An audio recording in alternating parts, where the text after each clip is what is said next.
He said, take a village to raise a child. But what if the village is retarded? So I'm going to chime in on this tech drama that I'm seeing. I'm seeing it brewing on Twitter.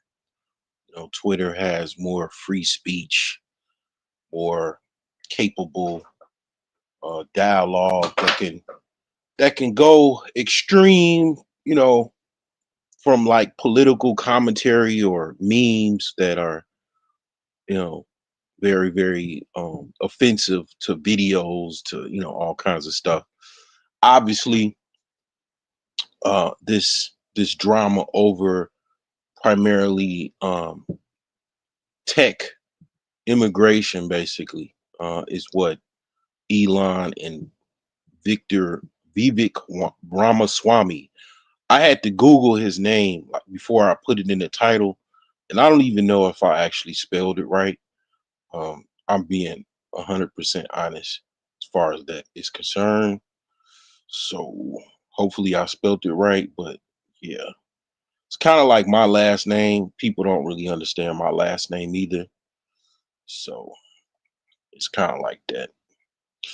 But yeah, people are definitely talking about the drama that unfolds when it comes to the proposal by Elon and Vivek to basically immigrate tech workers, you know, and it's like, well, that's the thing. Like, you know, people don't understand the psychological breakup of let's just say the entrepreneurial class, or let's just say even say the CEO class, the mind, the pathology, or the mindset of the CEOs, the executives, right? The elites, right? The technocrats, right? You know, these people, the mindset, what people don't understand is they like the Hunger Games type of you know, basically setup. Okay. They like that. They get off on that shit. You know, because see, here's the thing, and this is what, you know, people have been saying. Well, I don't really know who else has been really saying it. I'd have to think about it, but I'm probably the only person that, you know, out of a lot of people. No, it's another guy. It's a younger guy that he mentions this as well. But one of the things about the elites that a lot of people don't understand fully or really think about is their wealth allows them a security blanket, you know, basically in case something goes left, or insurances. You know, after you make what, so much money, it becomes a situation where, divorce, okay, all right, let's get the best lawyer, let's get the best team of lawyers, split this out, let's see if we can have some dialogue, you know, let's have breakfast at 8, you know, and then, you know, they're discussing this with like their, you know, friend or personal advisor that's their friend, or, you know, some, you know, chief of staff that doubles as their, you know, confidant, you know, all kinds of different things. You know, they just, you know, just a casual conversation just like that.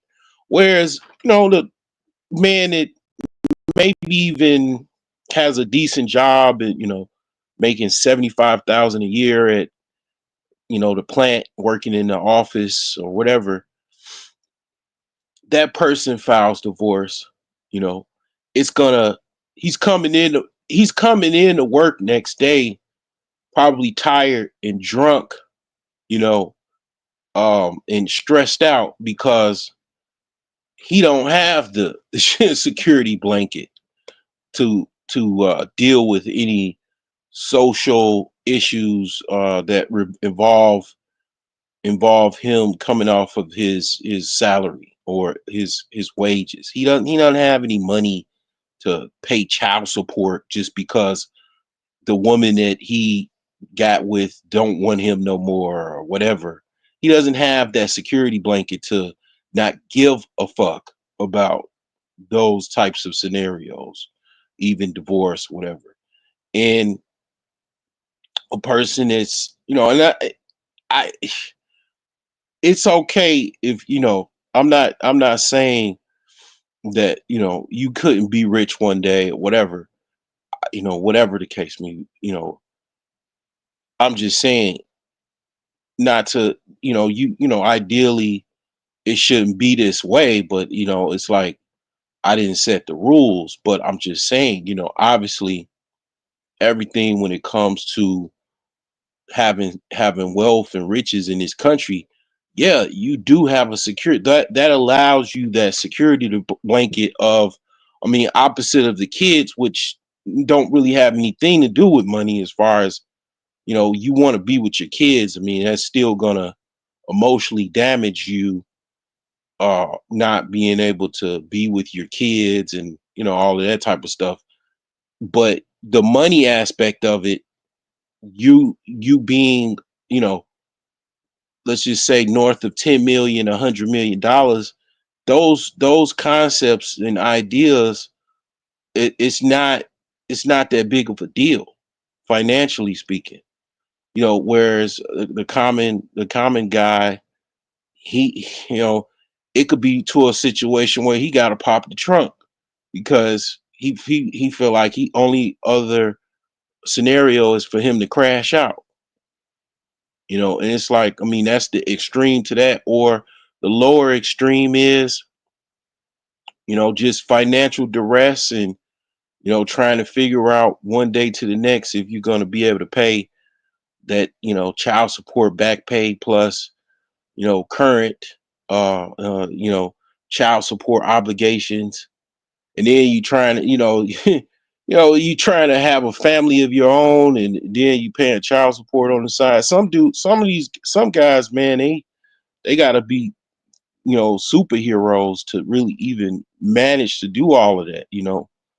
Um, they don't have that security blanket. And going back to that, like the reason I mentioned that and tying it into to tech and these, basically it's not even tech, it's, basically the entrepreneurial class, basically the employers, basically managers or whatever, buyers of human resource and human capital. Yeah, they they like the Hunger Game scenario of, okay, you know, obviously these people that don't really have that much, they're vulnerable for anything. Anything that can happen can just throw them financially off course, right? 'Cause they don't have that much going for themselves. They don't have that momentum. They don't have that shielding of capital to absorb, any type of financial distress that comes upon them. They don't have that. Whereas, basically, uh, all of these, crazy laws, I mean, that favor, one sex over the other and all of that type of stuff. All of that crap, all of that, word salad. Yeah, if you got millions and millions of dollars, it doesn't matter, like all of these crazy laws that, because you got that security blanket. And they can do all kind of things. Okay, I mean, obviously, people weren't the tech people weren't saying anything when, the average worker, right, the minimum wage worker, warehouse worker, restaurant worker, low wage workers basically were getting replaced and already are getting replaced, right, because of this, horde of immigrants coming in the country, right? And you'll think, okay, being the son of an immigrant, I'll be pretty pro immigration, right? Well, it's a balance. I always try to find a balance. And the thing is that, obviously you can see it's an overbalance towards immigration is already the oligarchs and the elites have already made that decision. Okay, and that decision is Hunger Games, and nobody said anything when it was the low wage workers coming in, taking all of these low wage jobs that nobody quote unquote wanted to work, right? Nobody said anything, right? Let's just call it. I'm, middle of the road. Nobody said anything about that. Okay, got a comment. What's going on, Seeking My Creator? Nobody said anything about the low wage workers, right? Okay. The quote unquote tech bros were quiet when it came. None of the tech bros were cracking their economics book, you know, except maybe a few people. Citizen Lou, he talks about things outside of, text and the tech space and the all of that, ties things into, things like that. I mean, he was even saying some things like this a year or so ago. I remember that he was, he don't really like Elon. Me, I'm impartial. I mean, I just, I kind of understand who Elon is and, just the stuff he's done. He's like a lot of CEOs, what do you call narcissistic sociopaths, right? Or some type of sociopath or whatever, basically, in short, to put it in layman's terms, so you don't have to open up the DSM book, basically an asshole, chief supreme asshole, as is most CEOs, right? Um, I mean, even myself, I, it's one of the reasons I'm not really liked. I'm an asshole. I'm a, pretty much badge wearing asshole. I get under people's skin. Sometimes I'm gonna be honest, I like doing it pretty much because sometimes I don't know, I just want to see if you see yourself. If because one of the things about a Virgo, he can sense out the bullshit, or she.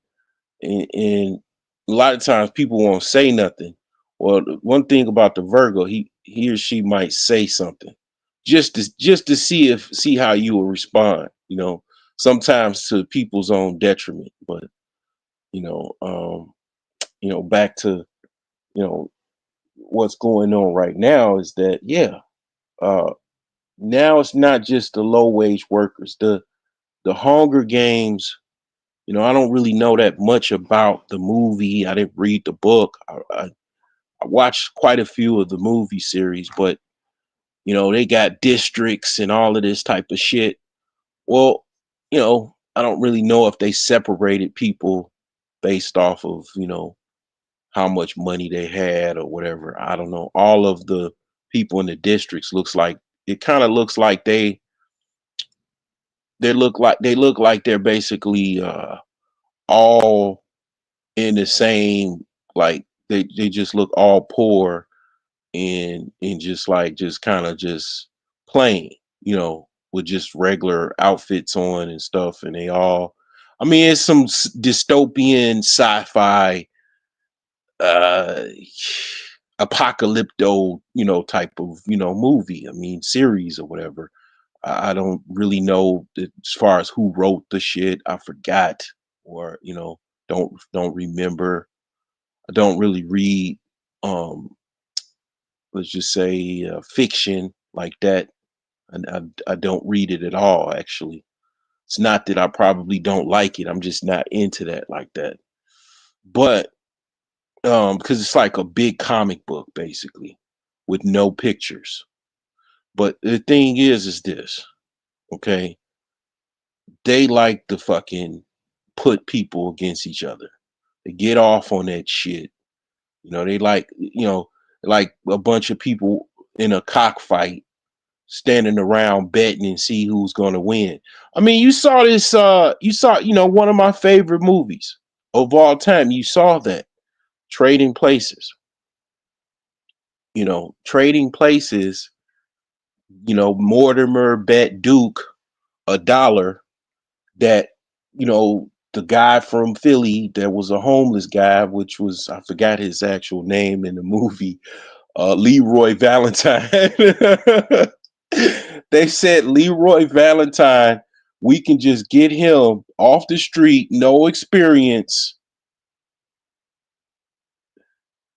no formal education, or beyond, basically at best 12 K through 12 education, and just get him to do the same exact job as this, played by Dan Aykroyd, main character or provocateur in the movie, that went to Ivy League school, the blueprint of elite, basically elite academy, prep school, Ivy League, basically graduate finance and, or business, MBA, maybe even, uh rich parents, well-to-do parents, right? uh Probably even multi-generational as far as a family of actual wealth, which is crazy if you really think about it, because most people, that's not their reality.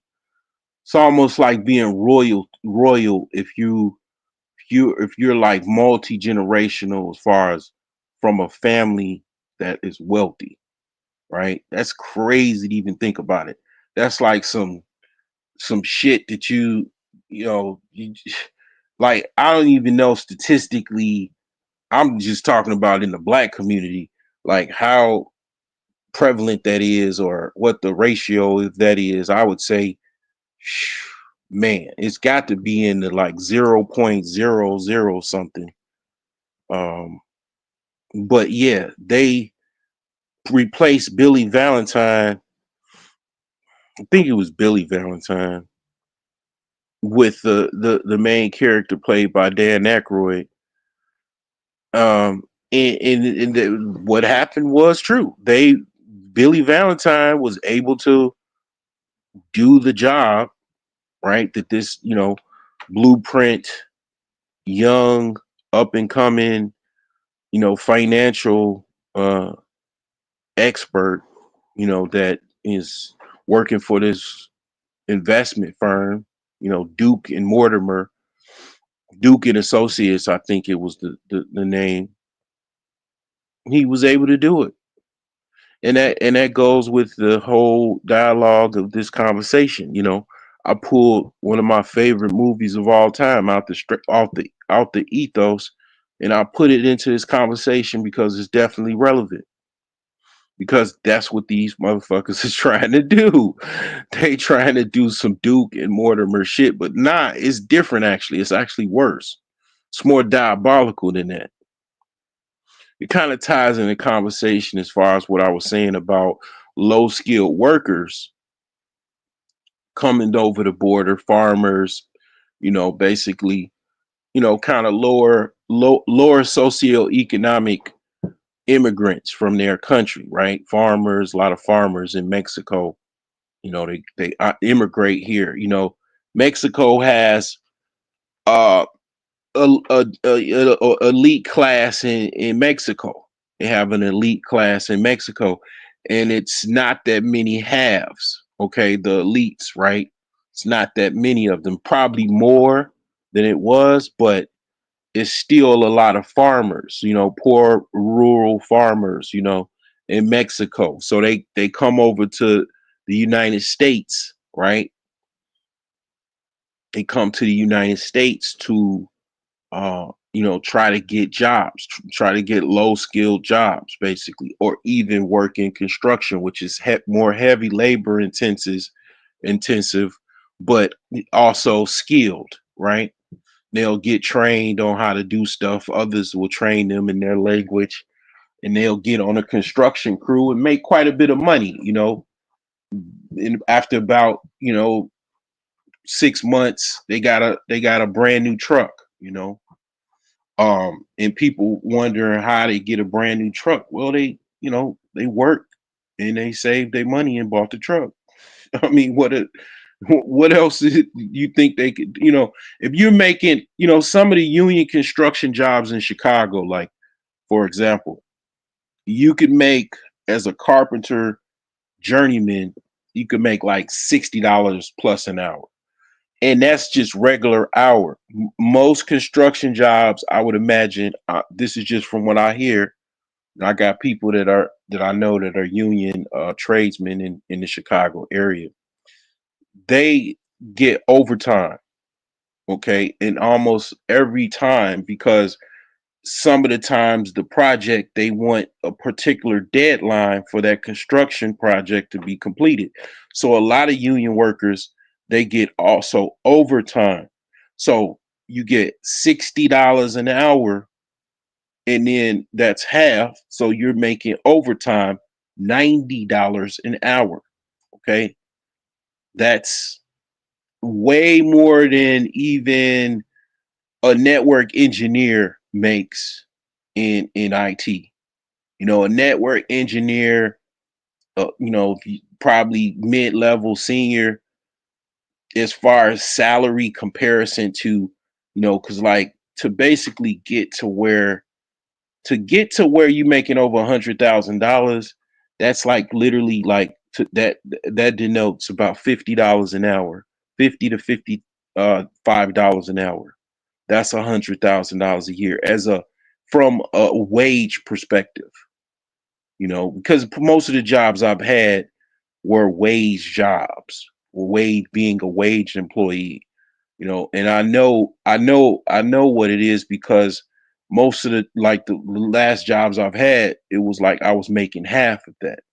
So I was like, okay, well, a little bit over half that, and it's like, okay, well, obviously that means if you make $60 an hour, you at $100,000 a year. So you talking about that plus, right, working overtime, and the added 30, and then you're used to, you coming from a country that one of the things people don't know about Mexico is, me being an herbalist as well, to add to my toolkit of things I'm into. Basically, Mexico has a lot of different natural healing uh plants, medicinal plants. And these guys are native to that country, and they know some of these natural treatments. They got it from their um they got it from their nana. I forgot what they call grandma in Spanish, but they got it from their grandma. And basically they know some of these things to increase your energy. Some of the herbs that are in sex god, you know basically some of those herbs, the plant is derived from either South American country or even actually native Mexico. So they know how to kind of stay up, to work overtime every day, working damn near two shifts. Imagine working two shifts. You clocking in at $90 an hour, and you know how to do that because you was doing that shit in Mexico. And the average person, they talking about, I got my family, and I'm tired. I can't do all of that, and I want to have a social life, and these people came over here to make money, so they out competing you on actual labor, as far as energy output, you know, and making more money because they getting the opportunity of the lifetime, and making more money than they have ever made in their entire life. So literally, you got to look at it like this. So when I went to the DR, I was like, I literally, as far as my income, as far as my income, I would be like rich. I'm rich over in the DR. As far as like the money that I make, I'm rich over there. Okay. Not a millionaire, but like a half a millionaire over there. Um Actually, to be honest, like the year I went, I would have actually been a millionaire because I mean I made over $100,000. So yeah, I would have been a millionaire in the DR with my income, what I made last year. I'd be a millionaire in as far as the Dominican pesos. And I say all of that to say, you know, as far as the Mexico peso, the peso, right? They coming over here and basically they're not used to making that much. So it's a reverse of what I just said about the DR. They come over here and then they also trade back home in Mexico, and the peso is not as strong as the dollar, right? And then they making dollars over here, right? So they can send that money back home and then build a house. They coming from maybe a tin roof house. You ever seen houses in Haiti and even you see them in the Dominican Republic? They're just tin houses. They have maybe a concrete slab floor. It kind of they call them like shanty towns type of living, right? So then they send money back home, and then they're building a brick house, back in Mexico, which the cost would probably be less than $30,000. They're building, you know, a 2-3 bedroom house, with a gate and everything, right? Um, Bedrooms and everything, carpet, wood floors. They're building that back home with the money that they send in remittances. So push come to shove, they already worked on back home. It's like they playing chess. Like they already have La Casa back donde, Mexico. I don't know if how that sound as far as Spanish, but that's the best I could do. I basically was trying to say they already have a house back in Mexico. If they can travel back and forth, you know, and if worst comes to worst, they get deported. They going back to Mexico richer than they left. They just basically use the United States for upward mobility. And basically the thing with the tech bros, as far as just not worrying about unskilled laborers, obviously that doesn't happen in this, the world. You know, People don't make bets based off of, okay, I'm just going to give you a job. I'm going to give some low skilled or even below low skilled worker, basically a vagrant of society, a homeless person, a job, in finance, making, basically millions of dollars a year, right? In the 80s, or if not hundreds of thousands of dollars in a year. No, that dude was pretty much living like a millionaire. I mean, he had a personal driver. He was like kind of the head executive of the firm. So yeah, the $1 million salary in the 80s. Like nobody, that was a pipe dream. People probably smoked cracked and watched that movie. Literally. I was a kid, so I mean, I probably just had some popcorn and a side of Coke, but it's a pipe dream that does not happen. Okay, low skilled workers come over here. They might do if they're really smart and they are and they get on a construction crew and making that construction money. But some of them might not want to do that, so then they work at McDonald's or Popeyes or the factories. Um, doing manual labor.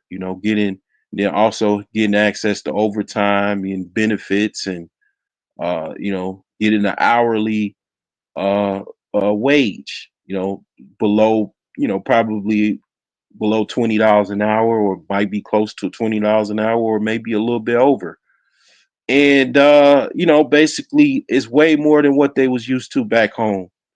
And they're grateful at doing that. They bring their tacos, you know, they bring their enchiladas to work, for lunch every day, eat their own food. Um, Unfortunately for me, I kind of, if you notice, I have a lot of inside information down to the detail of what they do. And do you know why that is? You know, because I had to fucking work with them motherfuckers. I had to work with the low skilled workers when I got let go from my tech job. You know, it happened. When did this happen? When ironically, when I left Diageo.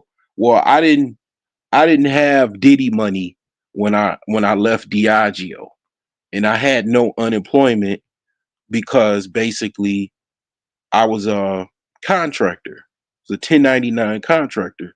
So while everybody else was, lapping it up, getting unemployment for a whole year and they had all these, 2020 COVID, like it was like the government just gave out all kinds of lottery tickets and different scratch off tickets. And it's like one of those scratch off tickets was, yeah, if you was a 1099 contractor, which is pretty much self-employment, meaning you're a business owner in the business of selling your services and labor for money, you basically don't get any unemployment. You don't qualify for any unemployment, usually for that. Well, COVID-19, one of those scratch offs was you qualify, you know.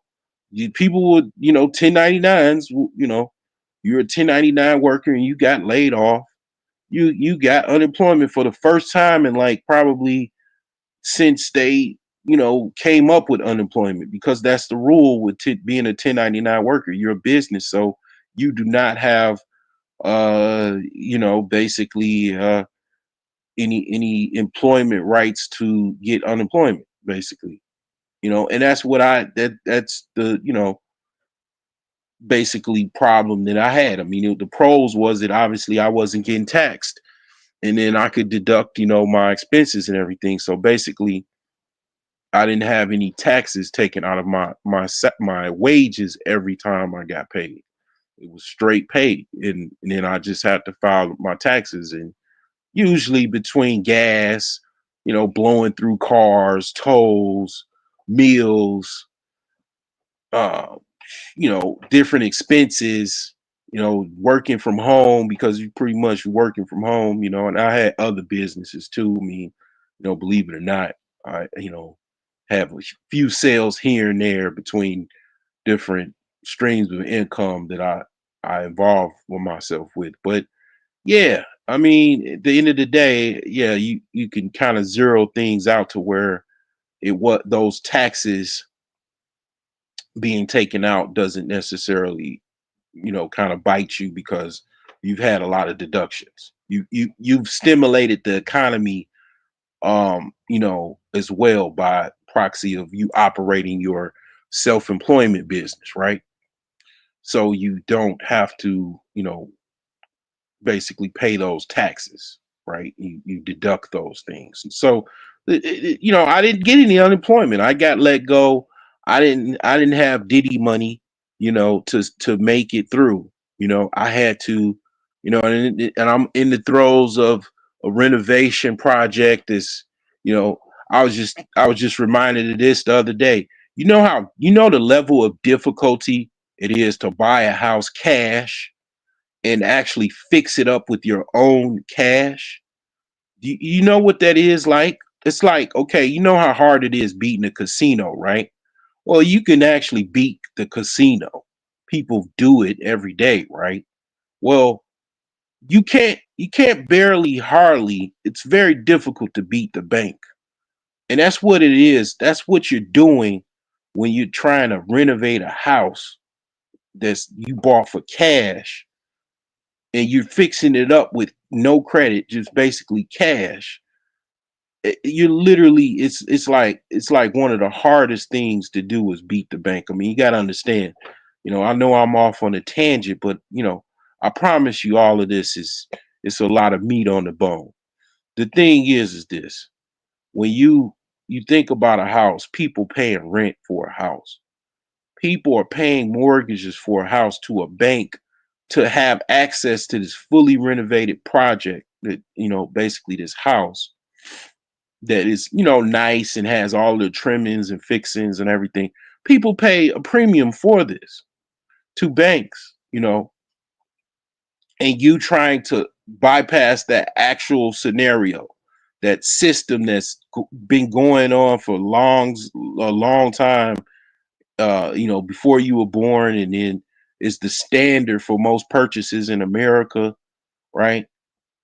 It's very fucking difficult to do all of that, and then from a job basically as well, not necessarily, and it's not, not getting a whole, but you're not getting that much, it's not like working at a law firm, just making a couple $100,000 a year, but nonetheless, it's very, very difficult. Okay, and then add, other things like children expenses and you know other expenses and stuff like that. It's costly, very, very costly, right? A lot of stuff going on, a lot of moving parts. But the thing is this: that's what I had to deal with, with my job, and getting let go. I had no other job. Business is it's not sustainable, unfortunately, for me to kind of just make it with just straight business on its own. So I had to make money, man. I had to pay for a lot of different stuff, and I had to make money. And it wasn't like, okay, what normally what you do in a scenario where you got let go and you get no unemployment. You got to get down how the fuck you can live, man. And that means, okay, this job, they're looking for someone to help out packaging fish in a warehouse, and it's $18 an hour, and you like, okay, well, this will get me a net positive for the day. I could just do this, or then I could just sit around and just be broke and busted and disgusted. So you're not gonna choose the second option, you know. So you're gonna go and work in this warehouse, and then who's in this warehouse? A bunch of basically Hispanics, few black people, few, very, very few, like pretty much poor white people. Because come on, who else would fucking work in this warehouse but poor people? I mean, unfortunately. Okay. And yes, it is a sizable amount of poor white people in this country. Believe it or not. I know a lot of people don't really believe that shit. It boggles their mind, but it is a thing, you know. Um, the thing is that it's like I was in this environment, and I've been in these environments before. I mean, even most people before they get into tech, most likely they're either uh it depends. If they coming out of high school and going straight to college and then get right into tech, they don't really have that much exposure. But let's just say someone that got into tech at a later time, like they basically just got in the workforce and then they got into tech, yeah, you probably had to do some low skill jobs. You had to, be a fry cook at McDonald's, or you worked at um Carl's Jr., for a year. I mean, and you worked around you were you you're at that time was a low skilled, low wage worker. You wasn't listening to nobody talking about however you found, out how to get into tech. That's how you got in it, and you got in it, you know. Uh and you being a low skilled worker, that's who you're gonna work around. Now again, that wasn't a problem for the quote unquote tech bros. Even myself, you know, I'll be honest, it's no it's not immigrants like that, because as far as the typical what was normally expected of immigrants was people from Latin America and Mexico, South America. They're not coming up here programming computers, not walking through the Rio Grande knowing how to code Python. I'm just keeping it real. I'm just saying the obvious. Okay? They're not, because if they knew how to program Python and do all kinds of,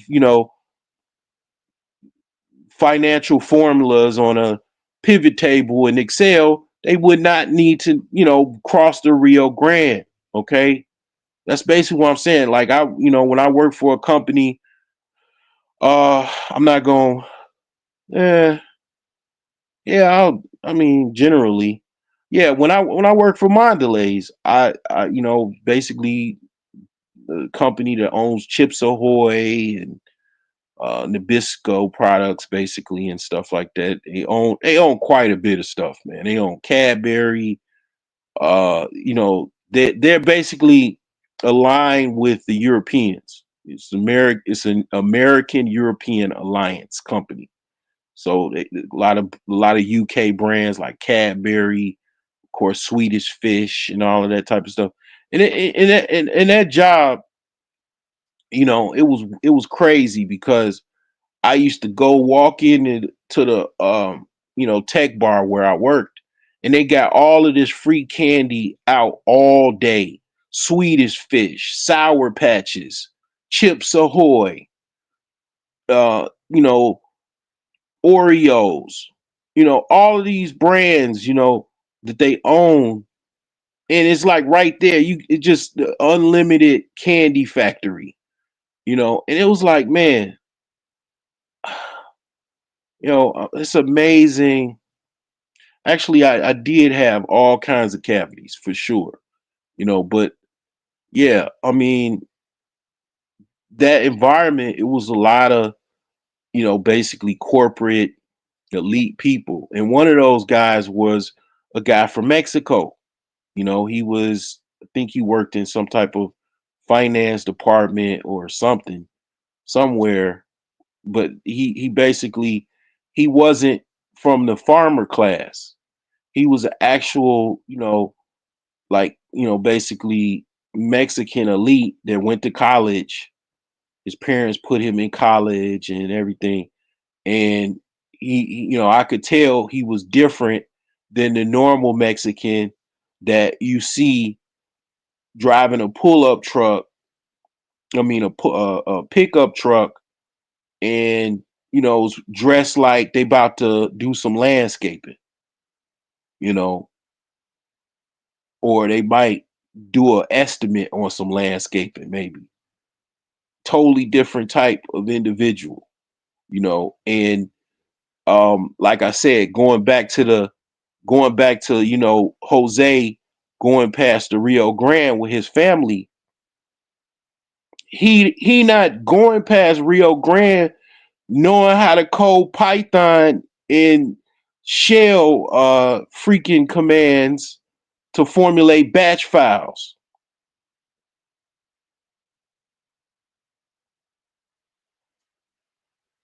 He's not coming over crossing the Rio Grande going through barbed wire fences knowing how to do that.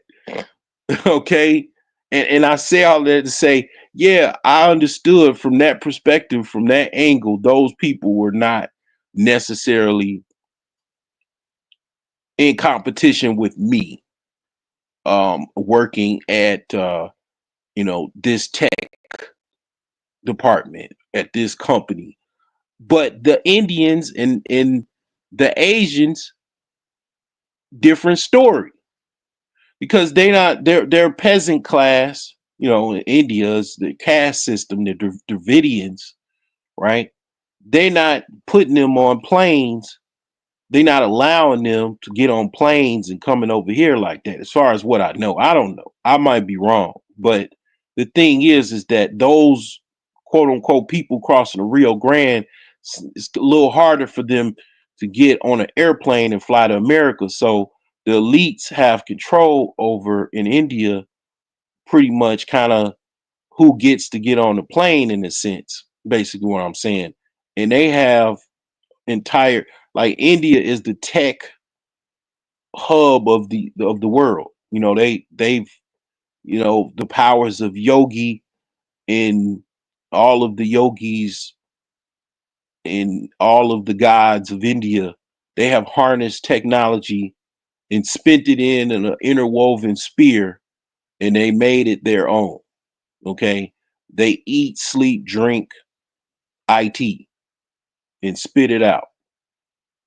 Okay, and basically they are a competition. I mean, obviously, because they run the shit. They Indians run tech like black people run the rap industry. You know, and they do it even better because black people and it's why a lot of rappers making so much money and they got so many chains because they finding out how to actually take out the middleman, you know, which might have a yarmulke on, but that's a whole nother story for another day. But um, definitely tied in. But yeah, they are bypassing the middleman in a sense of being independent, making money off of their own rap career or business. And it's like, yeah, the Indians run IT, like that. That's their shit. That's their, calling card.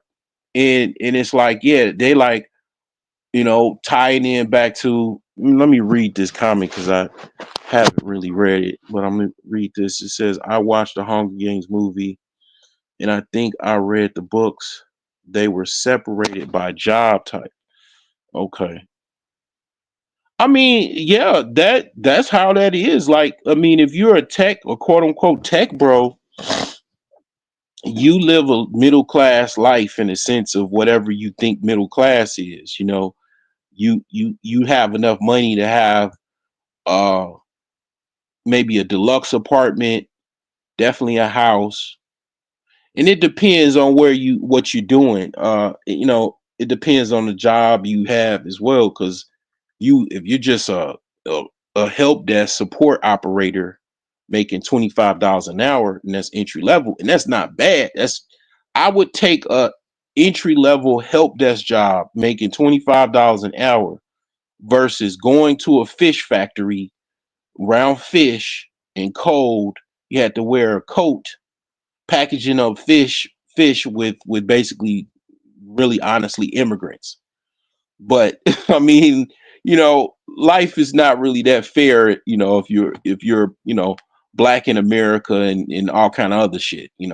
But I mean, I don't cry. I just I work hard and then I move on.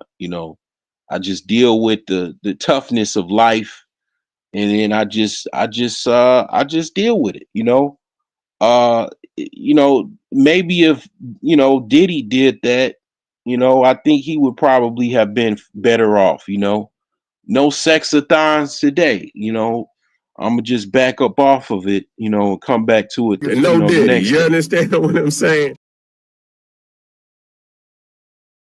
They get off on firing you. They know they can kind of tell, if you're financially struggling, that job, that they let you go, they're gonna, they probably I'm sure they chuckle about that shit over dinner. Yeah, we left Abdul out in the cold, man. We damn near saw him downtown begging for change. You know what I'm saying? Like, it's the shit they get off on. They get off on shit like that. But the thing is that, some people, unfortunately, they go home and get a gun and off themselves because they got let go. No. I mean, I think I don't remember what happened after I got let go. shit, I mean, I still was fucking. I just remember that. That's all I can remember. Like I was fucking. I was unemployed in my house fucking. You know what I'm saying? That's what I remember about that experience. You know, it was very difficult, but I was still fucking. That's the point. I mean, I didn't give up. I just wasn't making that much money, and I just, what I'm saying, I'm an optimistic person. I'm a warrior, so I mean, I already understand, how this shit works. So I just, start, I did what I had to do, man, to get through, you know what I'm saying? I mean, I probably did some crying and complaining to a certain extent. Not crying, but definitely complaining. But you know what I'm saying? That's what they do. I'm be honest with you. That's that's how I coordinate my life around, you know, experiences like that. You know what I'm saying? Like that's why I don't trust having no um long-term mortgage, long-term credit obligation.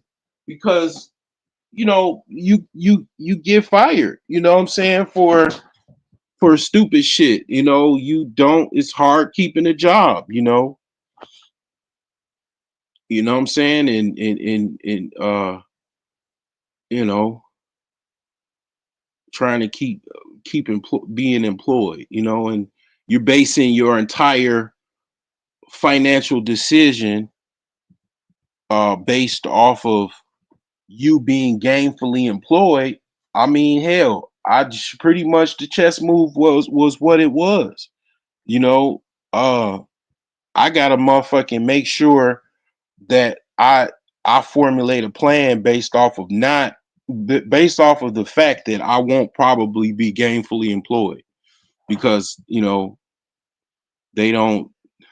I have a problem with kind of staying in corporate America or whatever, or wherever, and trying to get along with these people, man, that have these different behaviors and mindsets, you know, and I that's one of the reasons why I chose this path, because honestly, I think a mortgage is like, I mean, I couldn't imagine, that summer when I got let go in 2022, no unemployment,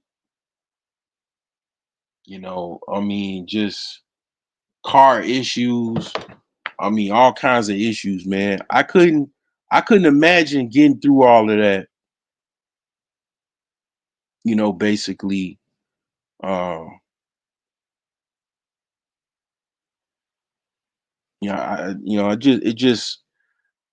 it just was it was a tough situation, and it was like, I couldn't imagine having a mortgage in that scenario. I mean, I probably most likely, honestly speaking, I probably would have my house would have went into foreclosure. Honestly speaking, pretty certain, pretty certain. I might have been able to get off, get out of it.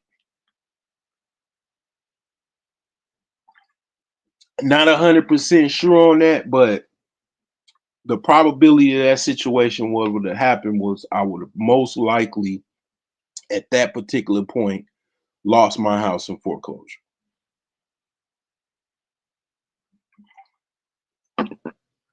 Or I would have had to try to sell the house before um, foreclosure proceedings.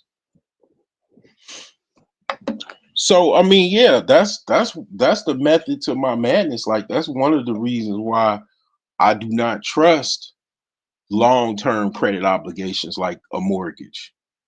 I just don't trust it because it's based off of you having some long-term significant employment and or uh, business or investing endeavors that are successful.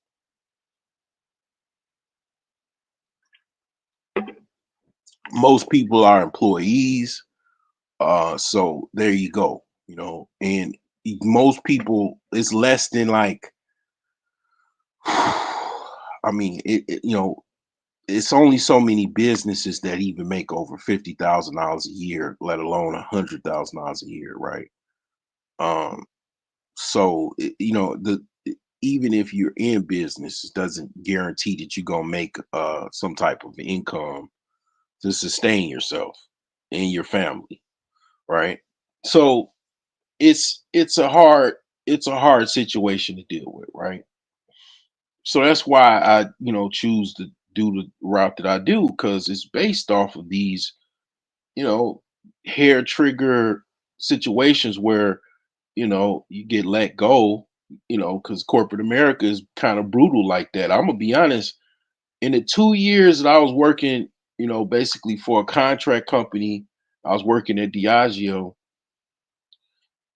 I seen so many people like getting like let go, or like basically a whole bunch of people would be leaving the company.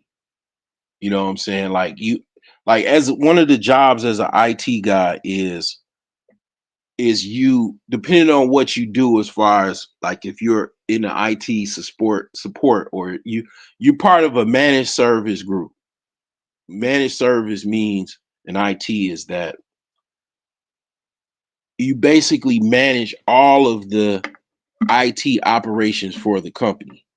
So most companies IT operations is software, okay? That's one department. Another department is networking, and thirdly is basically support.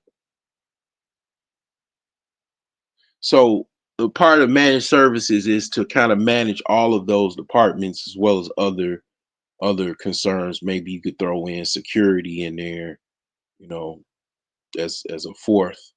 So part of managed services is to manage these different services for this company. It's a big business. It's actually something that I want to try to get in, but it's very political, because you basically you kind of like taking over companies' IT department. The managed services got big because it kind of goes with this whole conversation. See, me having over 15 years of IT experience, I know quite a bit about this, because all of the companies I work for, it pretty much, they operate the same, as far as the idle principles, and you know just seeing different things that I saw. Like basically, a lot of the companies that I work for were contract companies, and one of the situations actually kind of was similar to kind of this proposal, as far as bringing in immigrants. But it wasn't necessarily immigrants. It was like one of the things that companies did, and that's why managed services became a huge deal. You know who used to manage? See, like I'm like the lead attorney with this topic. I'm a 15 plus year IT professional. I mean, pretty much I've been in it over 20 years actually, because I started off at a junior college working as basically a computer what was my job, a computer aide or something like that. I don't know. I just used to help people if they computer froze. I would just basically tell them, yeah, you lost everything because you didn't save it on your floppy disk. Yeah, you're screwed. Yeah, you just reboot the computer, and then just remember to save. I mean, that's mainly what I said, back in like 1999, where it was still like they was using like Windows 95, 98 or something like that. Well before XP, so it's like, yeah, I mean, I've been in the field, man, in different companies over the years, and I've seen a lot of things. I've worked a lot of different jobs. And one of those was taken over because, see, basically managed services, what it did was, because the questioning is, who did managed services before this industry exploded? The companies did managed services. Like, okay, if you work for IBM, they manage their services. If you work for, DeWalt Corporation or whoever makes those drills and stuff, DeWalt handle their managed services.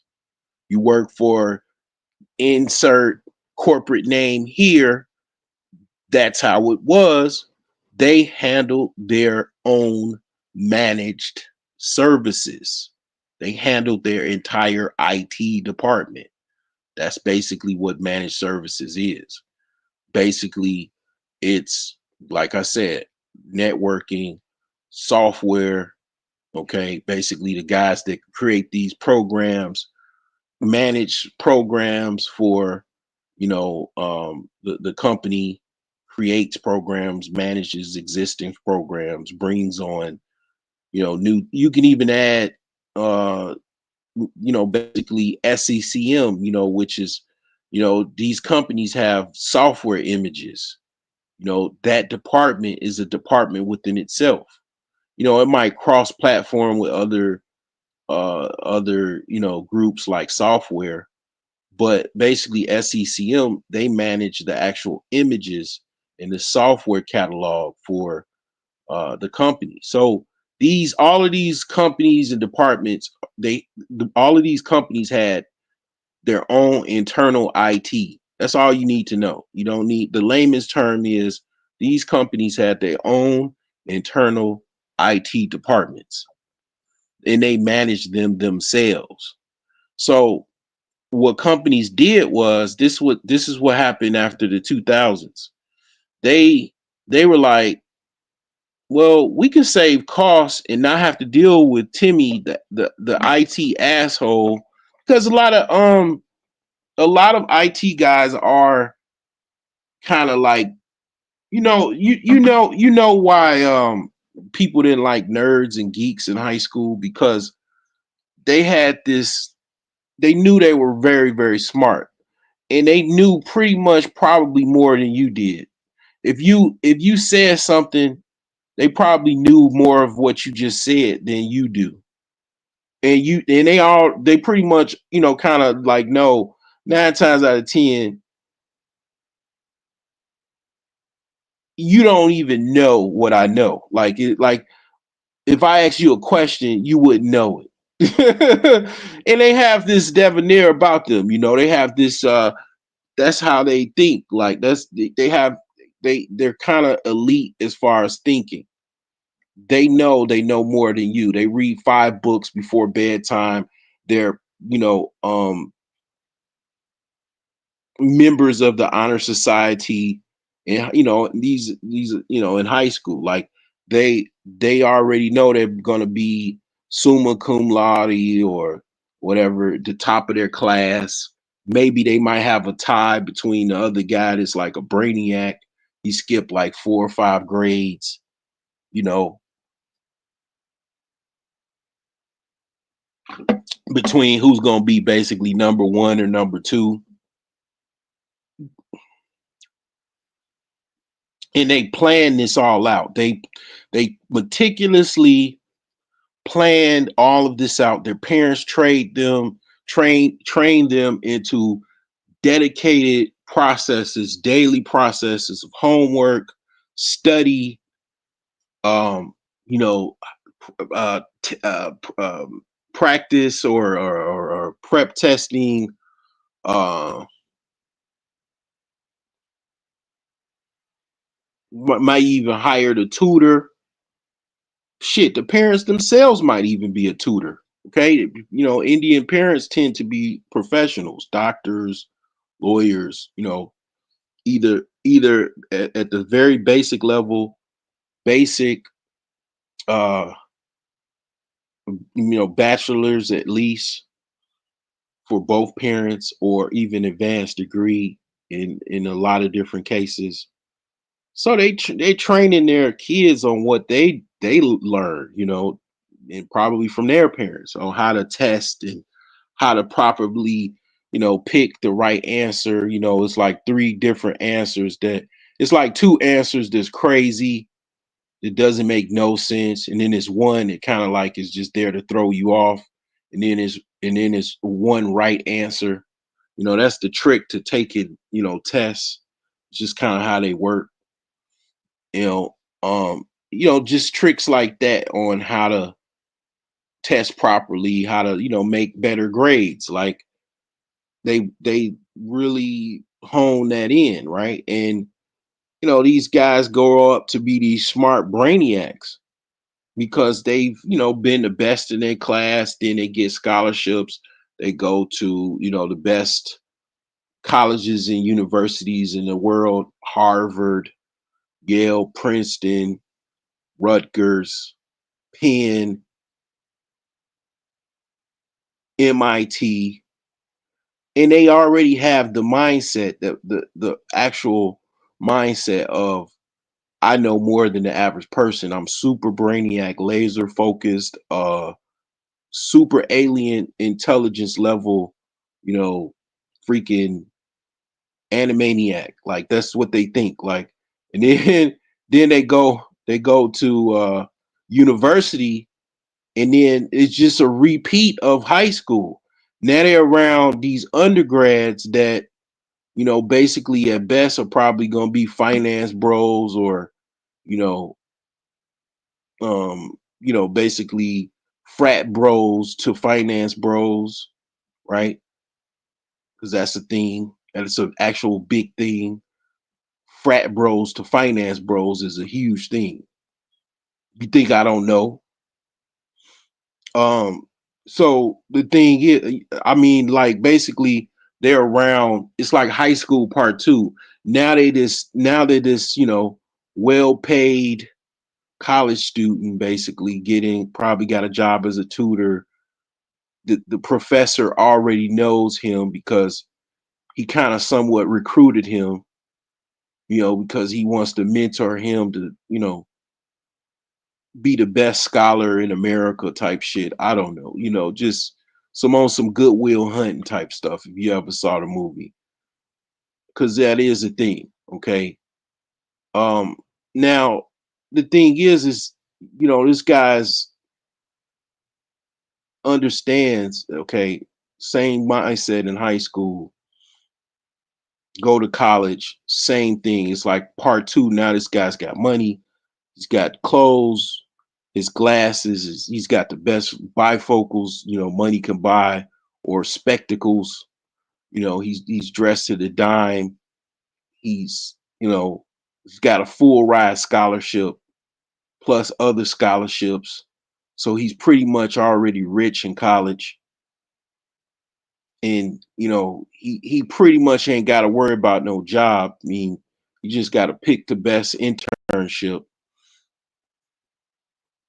And basically he's in college, he's taking courses, he's got a pathway to his bachelor's, and then what other master's programs he might choose, or combination of being a professor and a master um, student, master's, um, basically yeah, MS student or whatever. Um, yeah, it's a world where basically people, very few people understand that world. A lot of people, they probably have never been in that world. If you've never been to college, you didn't really see that world. All you saw was the geek, in high school or whatever. You punched him in his glasses because he was an asshole. He's the future CEO of a Fortune 500 company, and a future billionaire of America, because he figured out, you know, he basically looked at his intelligence like as you should, right? Because basically that's the whole thing about, Solomon and for Proverbs and wisdom and everything like that. Wisdom, intelligence basically does correlate to money,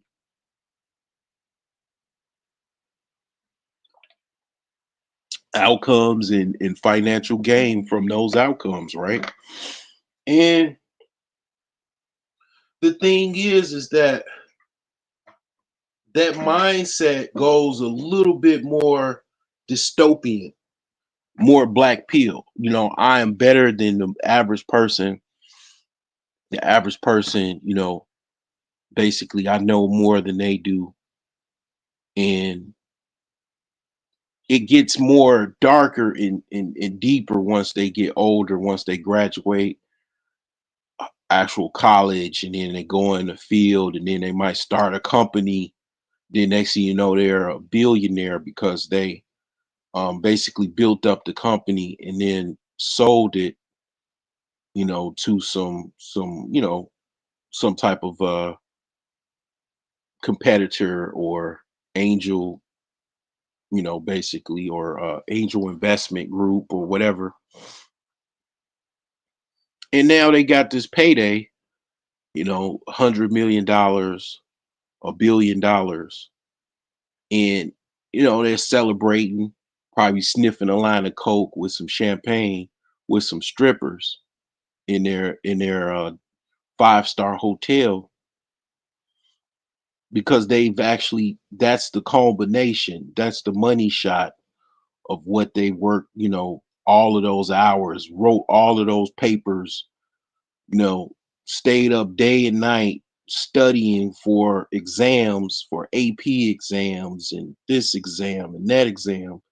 And they prove now they got the money, they got the capital, the intelligence, and it's like they're gods at that point. They and in their mindset, they're your fucking god,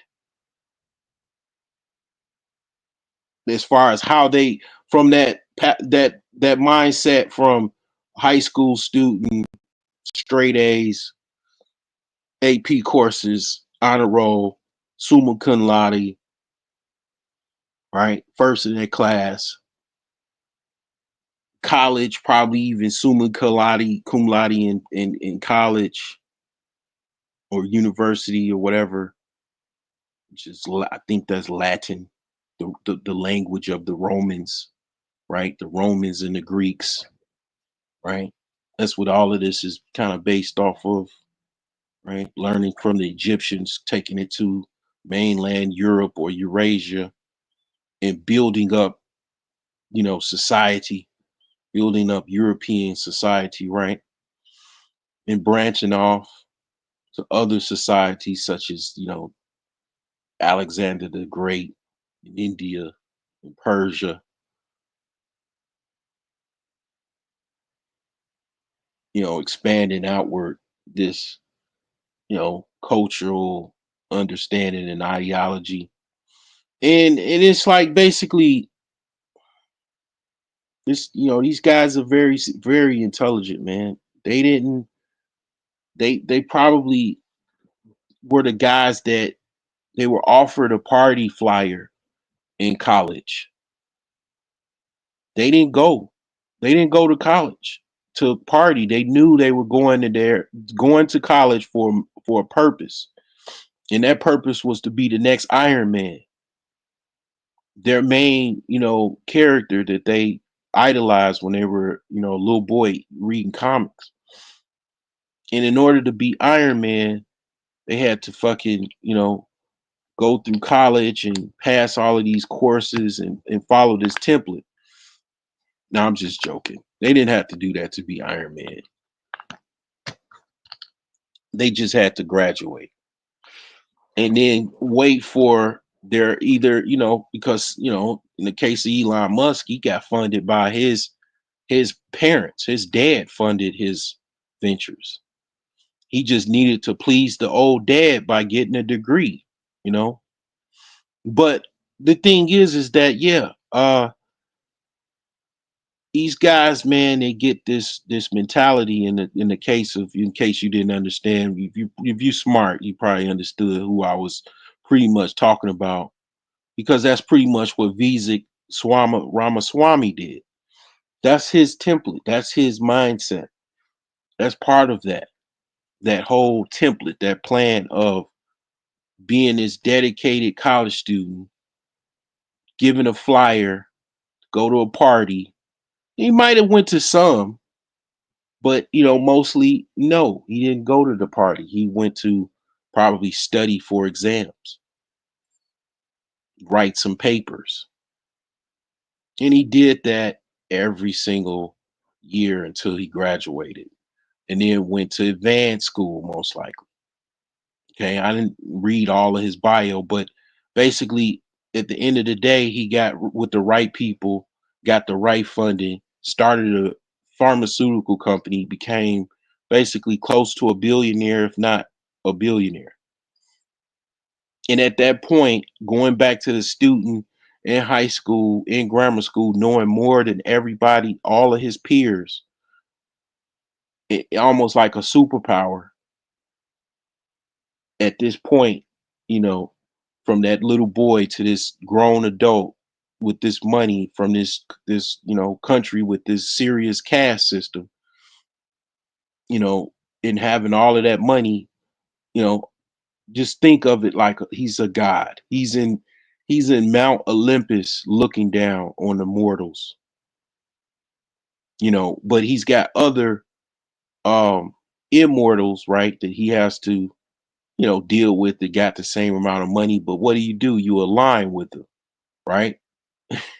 And then now they're throwing down, they're looking, if you don't understand what I'm talking about, it's actually a story. It's one of the Greek mythology stories, but I don't remember exactly what it was called. But basically that's kind of what they own. They own some. They're the gods, and they make decisions for the mortals. You are the mortal, right? You are the mortal that we have to, keep in check. And it's like, yeah, that's that mindset. That's why I'm trying to tell you. I'm trying to walk you through, because I went to school with these guys. I mean, I've been around these guys. I work with these guys. Some of them, and they don't even work in my department. They work for the actual company, because some of the companies, they maintain, their own IT. They have, like, an IT staff, and they're like an elite force of, guys that pretty much might know more. They might keep their programming team or software development team, and then they just, outsource everything else. It's a la carte, because going back to managed services, the managed services got so big because, again, these companies, they just basically took their managed services and just, fired them all, or gave them jobs working as a contractor. Okay, working as a contractor isn't so good. You don't get, certain contract companies don't give you any overtime.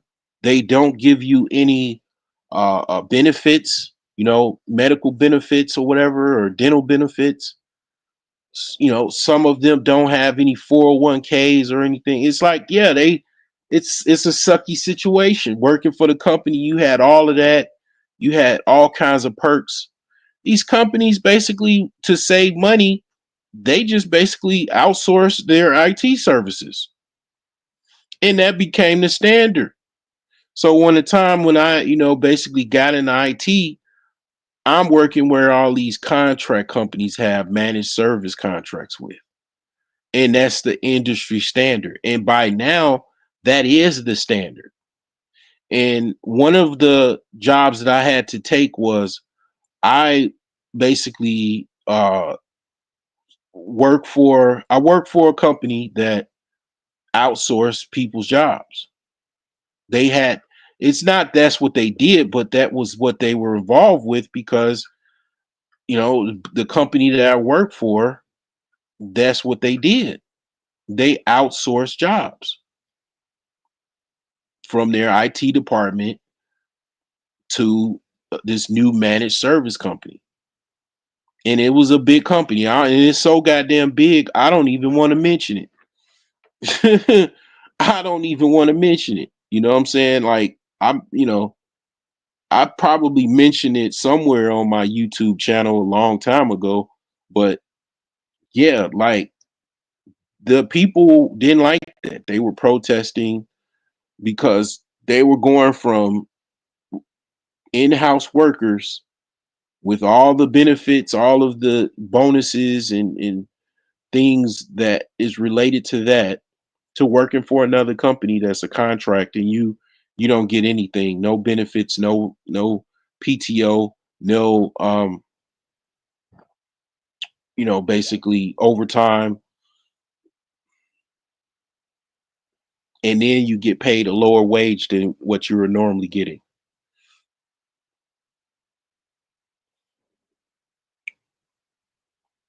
He says, so are you saying immigrants are being trained with no experience or prior knowledge in information technology? No, that's not what I'm saying. What I was saying as basically, most techs don't have to worry about the low immigration or low people immigrating from, let's just say, South America and Mexico, because they not coming over. The tech bros from Mexico, they're in Mexico. And if they need to come to America, they just get a H-1B visa, and then they come to America and work off of a visa. They don't need to cross. They're not crossing the Rio Grande in high water, risking drowning and going through barbed wire fences to get to America. That's what I'm saying. And they're not even, probably even trying to come to America because they can just be in Mexico and, work in Mexico and have American clients. And, it's a lot of benefits in staying in Mexico. Like the elites in particular countries, they tend to stay where they are, basically. They don't they're not really looking to immigrate like that. If they are, they're looking to just basically move to a different they're just looking to move to a different country. They're trying to take maybe some of their money with them, or they may just they just want to move to a different country. It's not they're not coming across the Rio Grande. I promise you that. They're coming over in a plane. And that's the thing. What I'm saying is that this proposal by Elon and Vivek, both basically immigrants, one South African immigrant and Indian immigrant, or first generation American immigrant. If I don't know exactly what their storyline is, but the thing is that these two guys, they're looking at it like, you got to understand. Another thing is, the elites don't like entitled individuals. Okay, that's we got to bring that. We got to surface through this as well, because one of the things about being an asshole IT guy, you know, I mean, I'm kind of one of those dudes, man. I'm not bad with it, but you got to understand, even an IT support guy, I know it might be on the lower end of the totem pole as far as the IT, you know, system or whatever, if you want to say. But even still, a IT support guy, depending on the skill level that you have. I mean, my skill level is very high, right? But let's just say you're entry level. Even an entry level IT support guy, he knows more than the average person that works at the company that's having problems saving a file. They're having problems, basically with their computer browser. You know, an entry level IT guy knows more than a lot of people that work with computers. It's a wide range of obviously understanding. Most people don't know that much about computers. Some people are basic users, which they know a little bit, and it's quite a few people that might even be advanced users, right?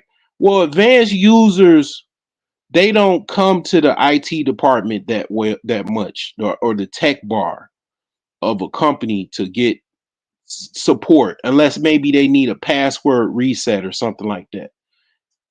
Most of the tickets in the ticketing system for support is basic users and below basic users, because you got people that just don't even know how to turn a computer on. And you're thinking, damn, how did they hire you? Like, where did they hire you? But you got people that just, yeah, they don't know. I remember one day, and this probably happened multiple times. I don't know. Maybe the chick, in hindsight, maybe the chick was flirting with me or something. I don't know. But I don't think so. I think it was genuinely she just didn't know. She didn't absolutely know. But basically, I came to her, like, she basically contacted me.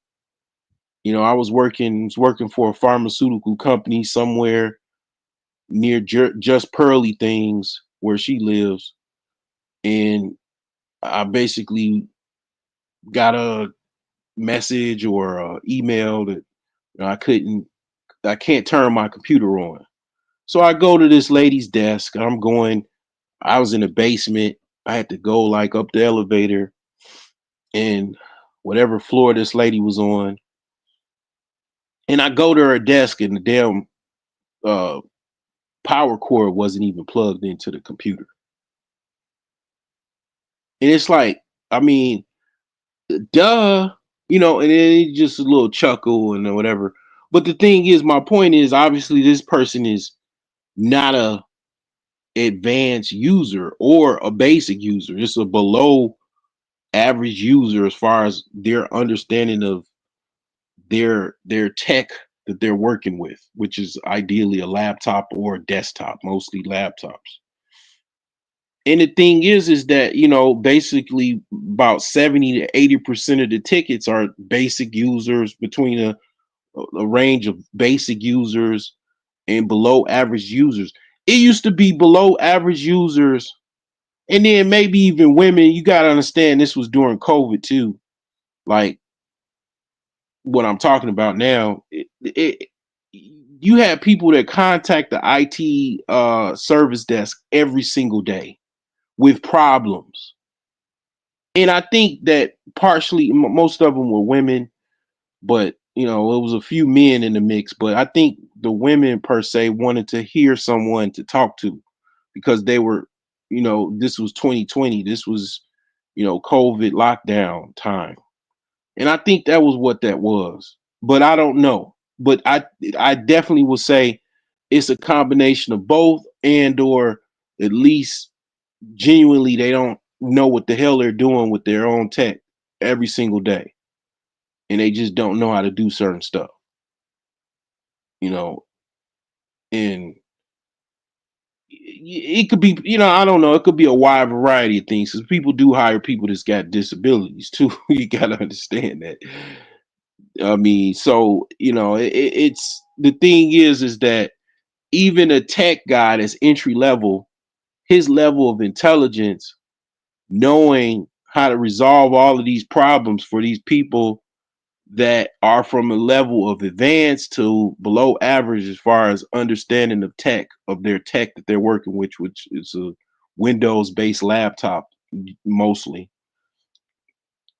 Yeah, you're a fucking brainiac even on that level. I mean, it's like you being okay, look at it. I look at IT like martial arts. You got black belt, and then you got white belt. White belt is like entry level tech support guy, help desk guy, you know.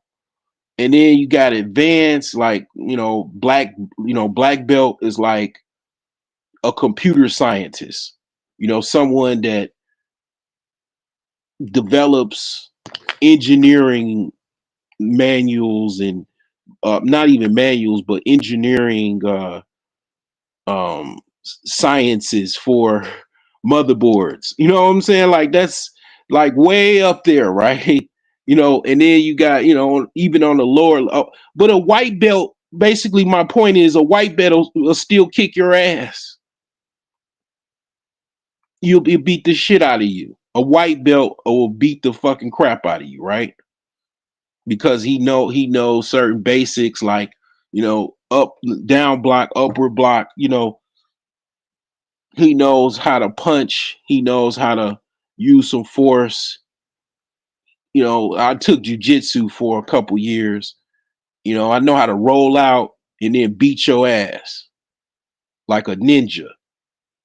But I gotta take a little short break, and then I'll be back and I'll finish this dialogue. Let me play this video here. Welcome to alsherbs.com, the oasis for your wellness journey. Our mission is to promote good health and reduce the risk of disease by providing a holistic approach to well-being. From the soothing scent of lavender to the invigorating kick of ginseng, we've got you covered with a wide array of herbs, supplements, and wellness products. Imagine the power of nature, harnessed and delivered right to your doorstep. That's the alsherbs.com promise, and it's a promise we're proud to keep. Shopping at alsherbs.com has truly transformed my life, says one of our satisfied customers. The quality of their products is unmatched, and I've never felt better. And she's not alone. Countless individuals have found a one-stop shop for all their wellness needs at alsherbs.com. It's made a world of difference in my life, another customer shares. And what's the secret to our success? It's simple. We believe in the power of holistic wellness, and we're committed to providing the best products to support your journey. Whether you're boosting your immune system, seeking natural remedies, or enhancing your fitness routine, we have everything you need. The path to a healthier, happier life is just a click away. Visit alsherbs.com today and experience the transformative power of nature. Take the first step towards a vibrant, fulfilling lifestyle. alsherbs.com, where your wellness journey begins. Improving lives, one herb at a time. Your wellness oasis awaits. So yeah, basically what I was saying was, being a white belt, as I think I got as high as a white belt with a black stripe. But the tripped out thing about me, to just, go into that and then digress. I'm an older man with fighting experience, actual real world fighting experience. And then I'm strong as hell, and I was already just basically hanging with green belts and purple belts, because I also had wrestling experience, being a wrestler in high school. So I'm just saying, you got different degrees of white belts, right? You can come up off the street. What if Mike Tyson walked in the dojo?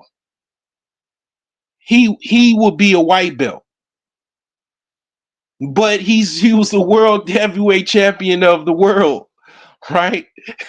But him coming in the dojo, he would be a white belt. So all white belts ain't not even equal, So it's like, okay, obviously Mike Tyson with a white belt would probably give a black belt a run for his money.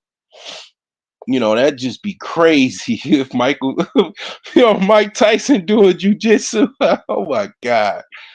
Oh man. They already would have to shoot him just with his fighting abilities as being a boxer, because police don't engage in professional fighters and also trained fighters, because they have to look at you like you're a gun, because you technically are, because you basically can take their gun from them and beat the shit out of them. You're trained to do that. Actually, that's one of the things that you're trained to do taking on, I'll just say, for example, jujitsu for sure, right?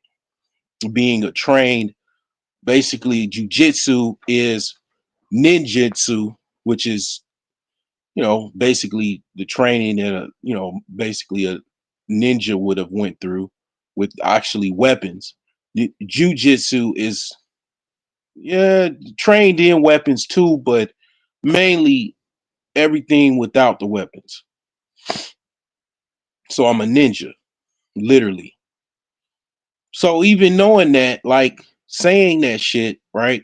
I'm joking, but I'm not joking, but I'm joking, but I'm joking, not joking. And it's like, yeah, the police don't look at me the same, knowing that they don't have the same rules for me. If they knew that, they don't know that. Nobody knows who I am. I'm not no celebrity or no shit like that. So nobody knows me like that. So it's like the thing is yeah, basically a police officer with a gun.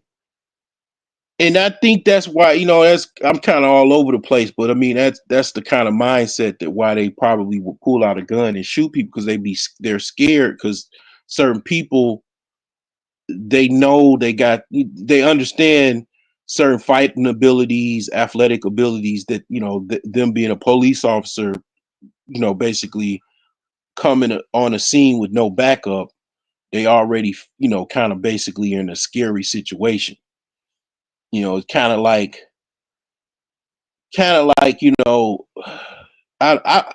not gonna talk too much about that, but you get my point. The thing is that yeah, being an entry level IT support guy, he's still an asshole.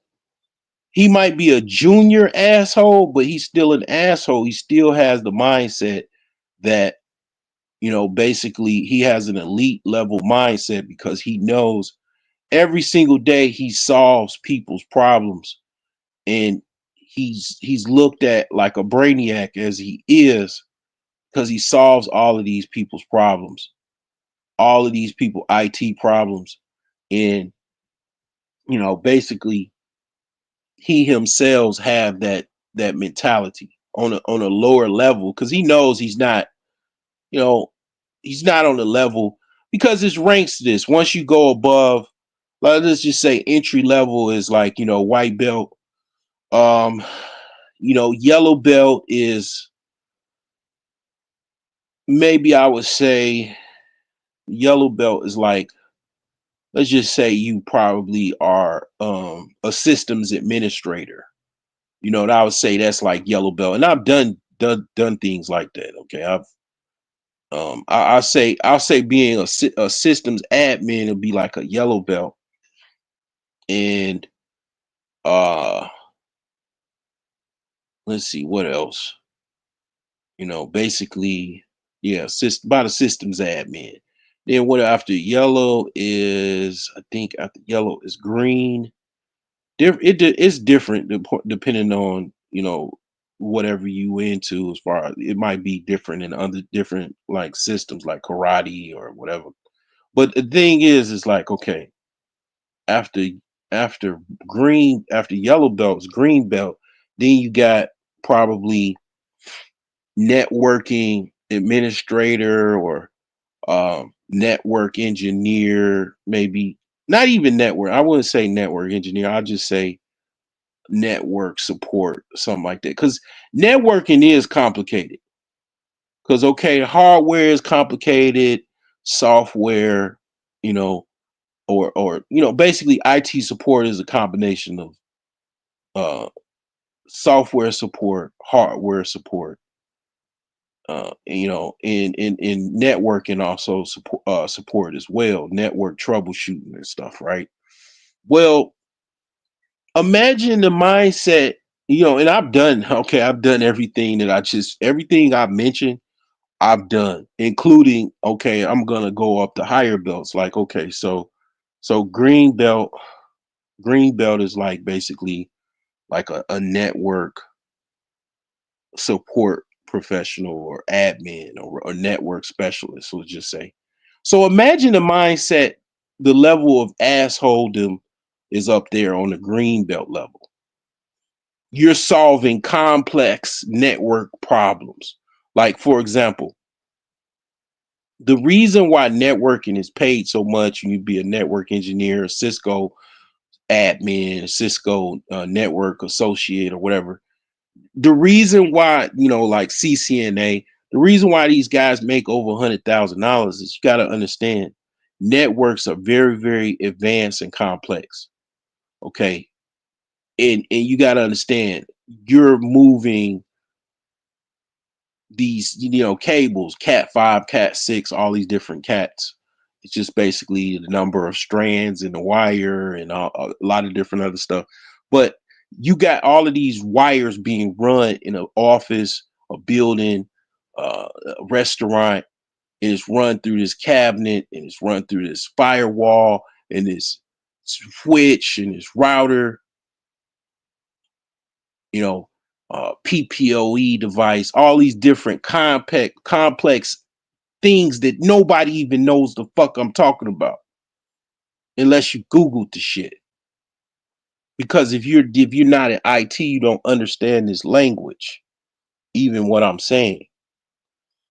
And you solving these problems for people on that level on a day-to-day basis, how many people actually know what your job consists of?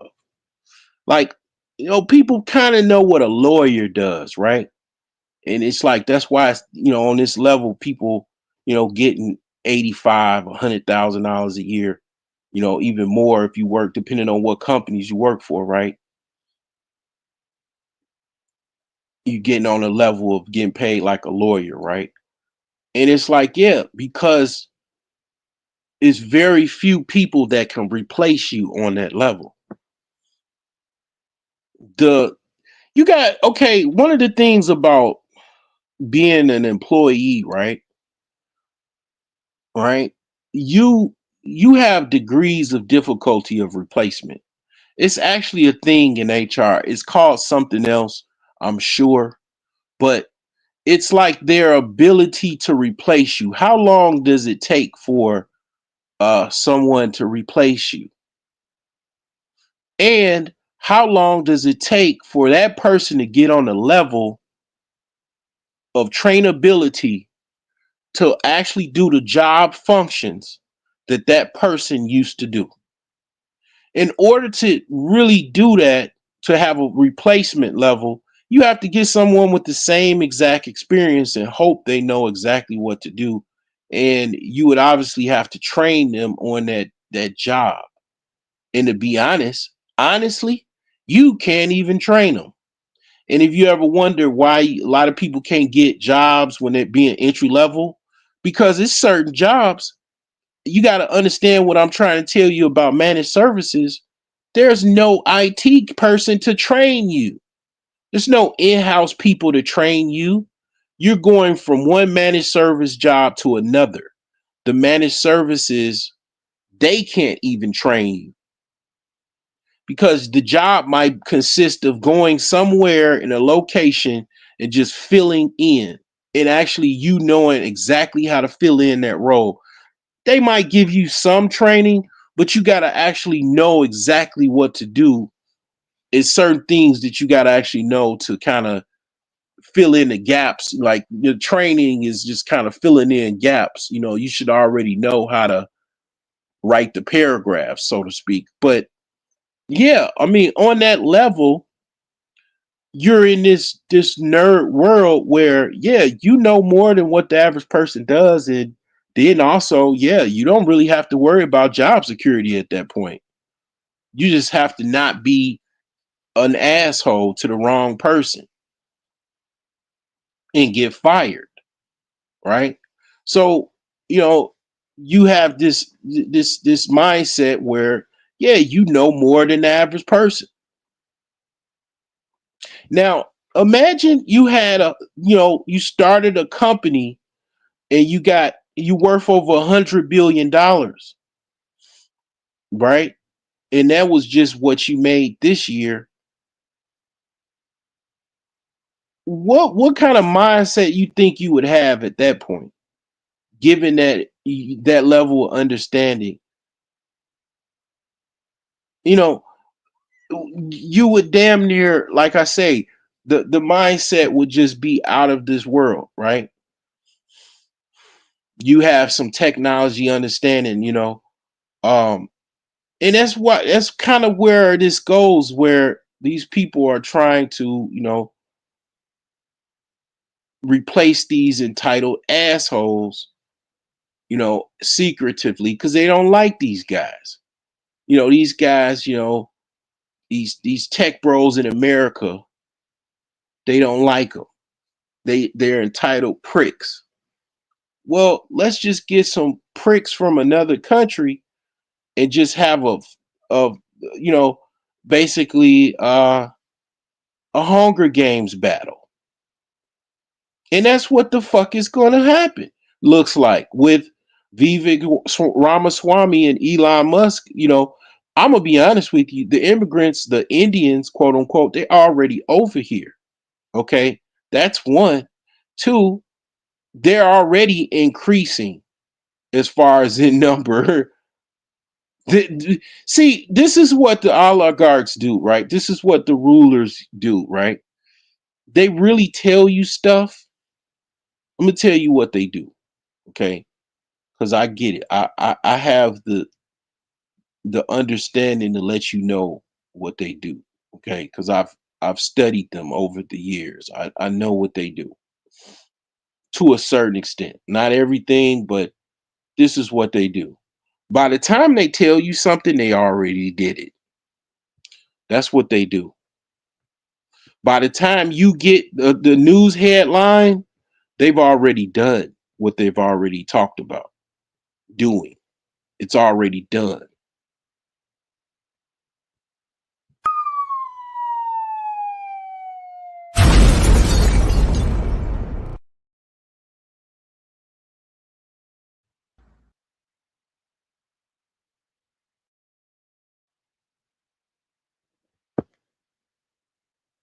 So, basically now, just basically all you got to understand is, yeah, it's going to be an increased Indian accent in your tech bar. That's all you need to know. It's going to be in it.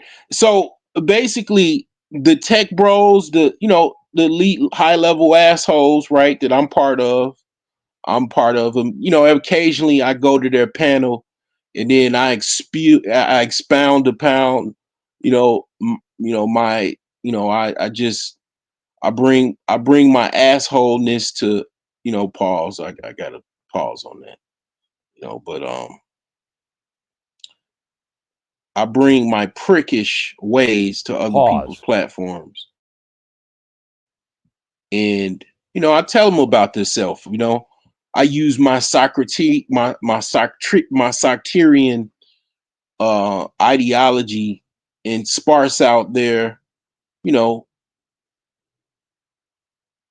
uh, disagreements or rebuttals, and I ask them particular questions about, certain topics every now and again, but I really don't. It's been a while. I just, I mean, assholes basically don't like each other. Okay, obviously they're not supposed to like each other. You know, um, seem to have to use a lot of this tonight, but it's appropriate. And no Diddy, you understand what I'm saying? So the thing is that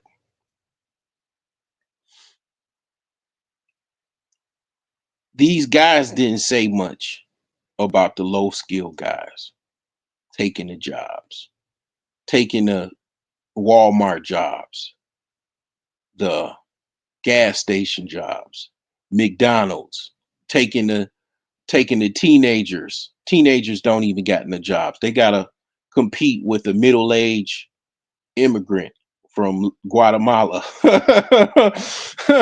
they gotta They got to compete with Esmeralda from Venezuela for, the fry job. Or maybe they don't even need the fry job because they don't need to work because they could just stay home and be a gamer.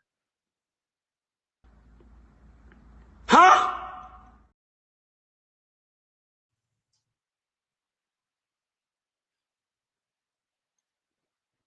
Depending on where you live, you may need that fry job. In Gary, Indiana, you need that fry job.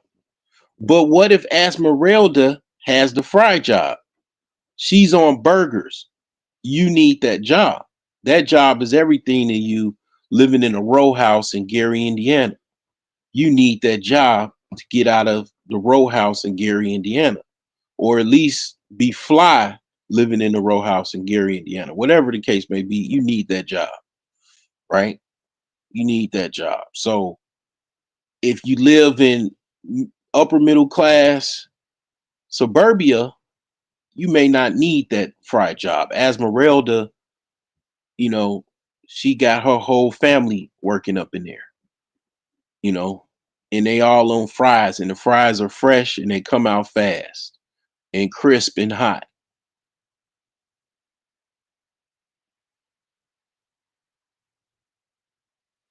And with pretty good customer service, because I mean, I ain't gonna lie, Keisha from Gary, she got a bad attitude. Her mom emotionally abused her, and her dad left her, when she was a baby.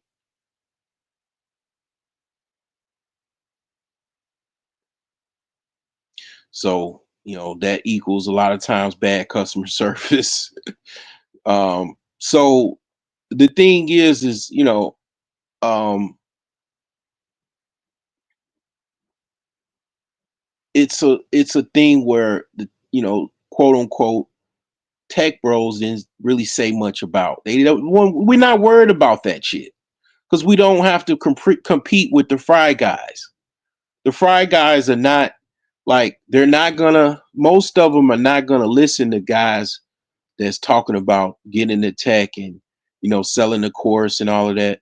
They're not interested. They like working fries. Occasionally they go take Keisha to the freezer and they have a good time. Some people like being where they are, okay? And I understand that, and that's okay. But you got to understand, I get it, and I don't care because I don't have any competition. You being content in that warehouse, it helps me not have to compete. If you never walked in the dojo, I don't have to compete with you.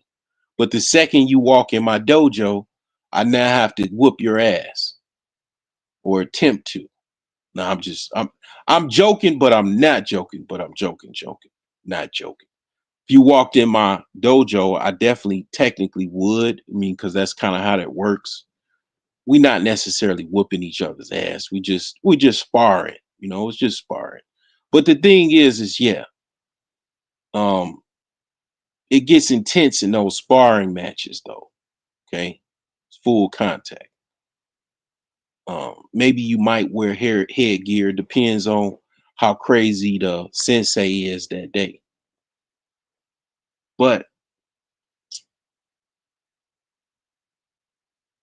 when you actually compete, it's full contact though. It's full contact. Um, I've seen the black belts go out. They was knocking out people. One kick knockout. It was crazy. And then I seen green belts do that. I mean, I've seen, different people. I mean, it's different, as far as competition, because it's a lot of different components involved in that. I definitely didn't get knocked out. I was trying to knock my opponent out, but you know, it was like, I actually knocked the referee in his mouth. I hit him too hard, and he bled, and I busted his nose. I was kind of petrified because the dude that I punched in his nose was a grandmaster. He could have fucking obliterated my ass. possibly. I would have tried to defend myself the best way I could, but something about that world, man, is I guess you could say a grandmaster, just since I mentioned it, would be, I mean, obviously a second dan black belt. You got first dan, second dan, third dan, fourth dan, fifth dan, all the way. You could be a 10th degree black belt, right? And it's like you on a whole nother level. Now you up there with my uncle and them. You having dinners with Bill Gates and shit.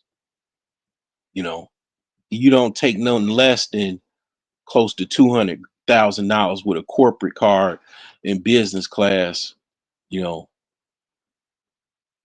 access and all of the benefits, and you can forget working for a contract company. How about I'm on the executive team at insert here corporation, Fortune 500 company.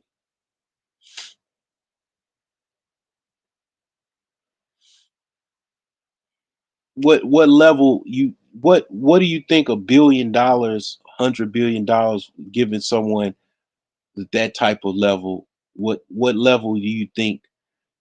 How supreme of an asshole do you think my uncle is, basically? And I'm gonna tell you, he's a chief supreme cold-hearted asshole. Doesn't give no fucks about damn near nothing or no one.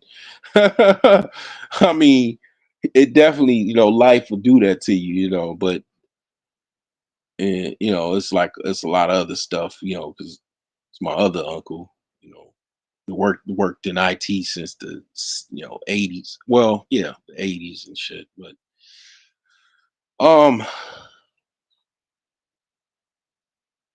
yeah, man, that level, man, that world, it breeds that out. Like it just, these are technically the guys that either were not smart in school and got smart after school, or did well in school or did not do so well in school, and then they basically nerded out, got to that level of where they are, or just, yeah, guys that just followed that template, and the thing is that these guys are kind of similar to the finance bros, to where they're entitled asshole pricks that they know they have a job no matter where they go. They know their skill set puts them in a totally different stratosphere, and their level of job security is on a higher level because it might take them a half a year to find a replacement. Okay. If you go work at a warehouse, it just takes the next person next to you to replace you. That's how easy it is to replace you, working at a warehouse or some burger joint, you know, where they serving fries and burgers. It's that easy to replace you versus being basically a software developer, a senior software developer that knows COBOL. It's going to take a longer time. The next person next to you doesn't know COBOL. The person next to the IT guy, that, matter of fact, it's nobody sitting next to him. He's got his own office.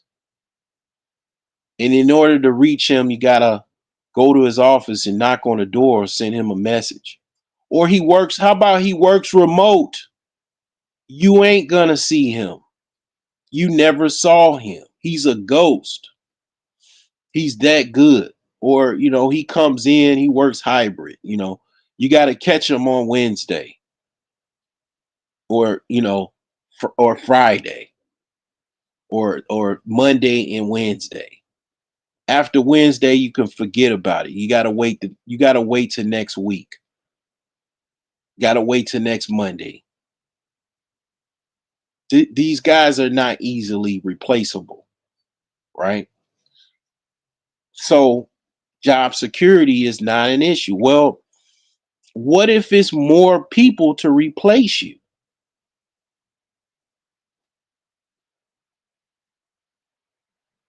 What if it's not a situation where, most people don't choose IT careers? I mean, that's just not what people doing. It was an influx during COVID that provided a lot more people in the workforce. But how many people in that workforce know COBOL? And they also, are a senior developer in, Java, in Ruby, in Python, in React, Node.js.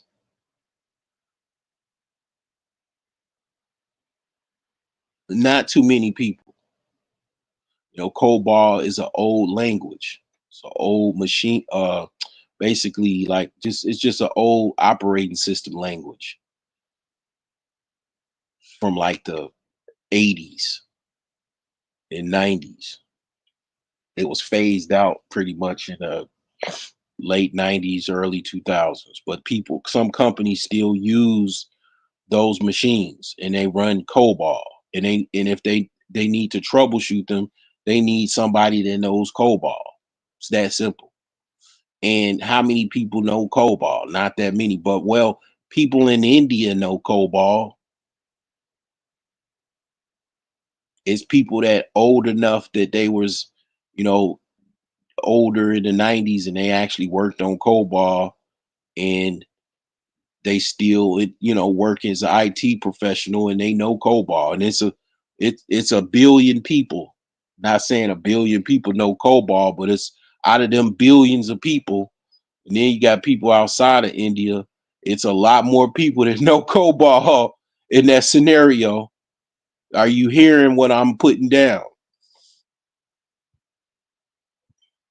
So, I mean, basically, and this is one of the reasons why there is tech layoffs. You know, this is one of the reasons, and that is the plan to have. Okay, gotta understand.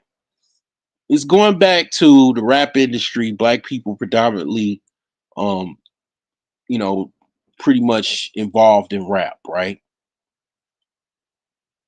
You know, basically in IT, the Asians pretty much, this is how it works. Like the Asians pretty much, they make the hardware. They basically make the engineering, they produce it. The Indians manage it. They manage the actual like software that goes on the hardware, right? How to troubleshoot it, and all of that type of stuff. How to network the hardwares together, white folks, they got their hands in pretty much on both sides. They are, both sides of the fence of it, right? They own the companies that get the hardware produced in China. You know, they sell the hardware because the company basically uses China to sell to make the hardware, and then they sell the hardware. They hire, they have contracts with Indians in India to manage the troubleshooting side of their hardware that they sell to their clients and customers, right? They own the networking companies that you know produce different network equipment and network devices and stuff like that. They need, again, people from India to troubleshoot that. All of these different companies basically use Indians to troubleshoot their problems, their IT solutions that they need solved on a day-to-day basis. They have the Indians, basically involved in the human resource side of IT. Okay. And basically that's how that works throughout the, basically the world. That's they use Indians to solve the complex problems in IT. Okay. That's just how that is. Okay. That's been like that when I started, and it was like that in my last role. Okay. I actually worked for quite a few Indian multinational companies. I pretty much work with all of them. All right. And the thing is that basically they have a strong influence in the IT industry. Okay. They have like tech boot camps where it's thousands of people that they train in India on software development, on networking. There's tons of people on YouTube, training people in their language. They got different videos on different IT problems, and how to problem solve those issues. And it's a big thing, right? That's their thing, right? It's a huge thing, right?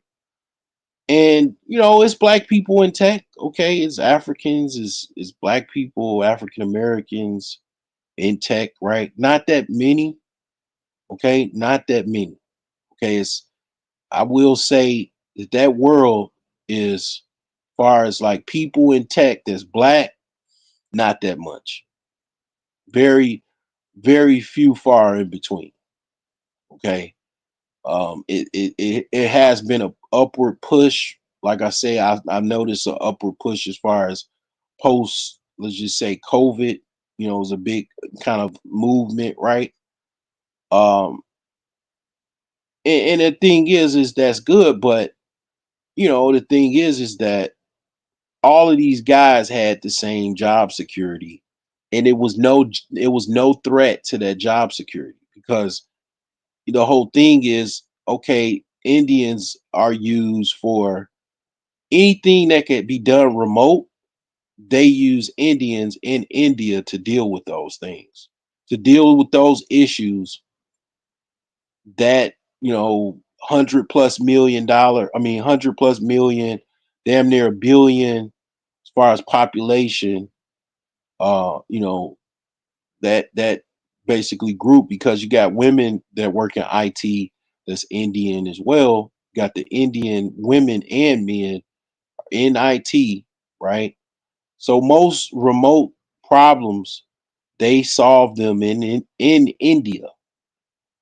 So they're already outsourced like millions of remote jobs that could be handled remotely, which a lot of problems can be handled remotely.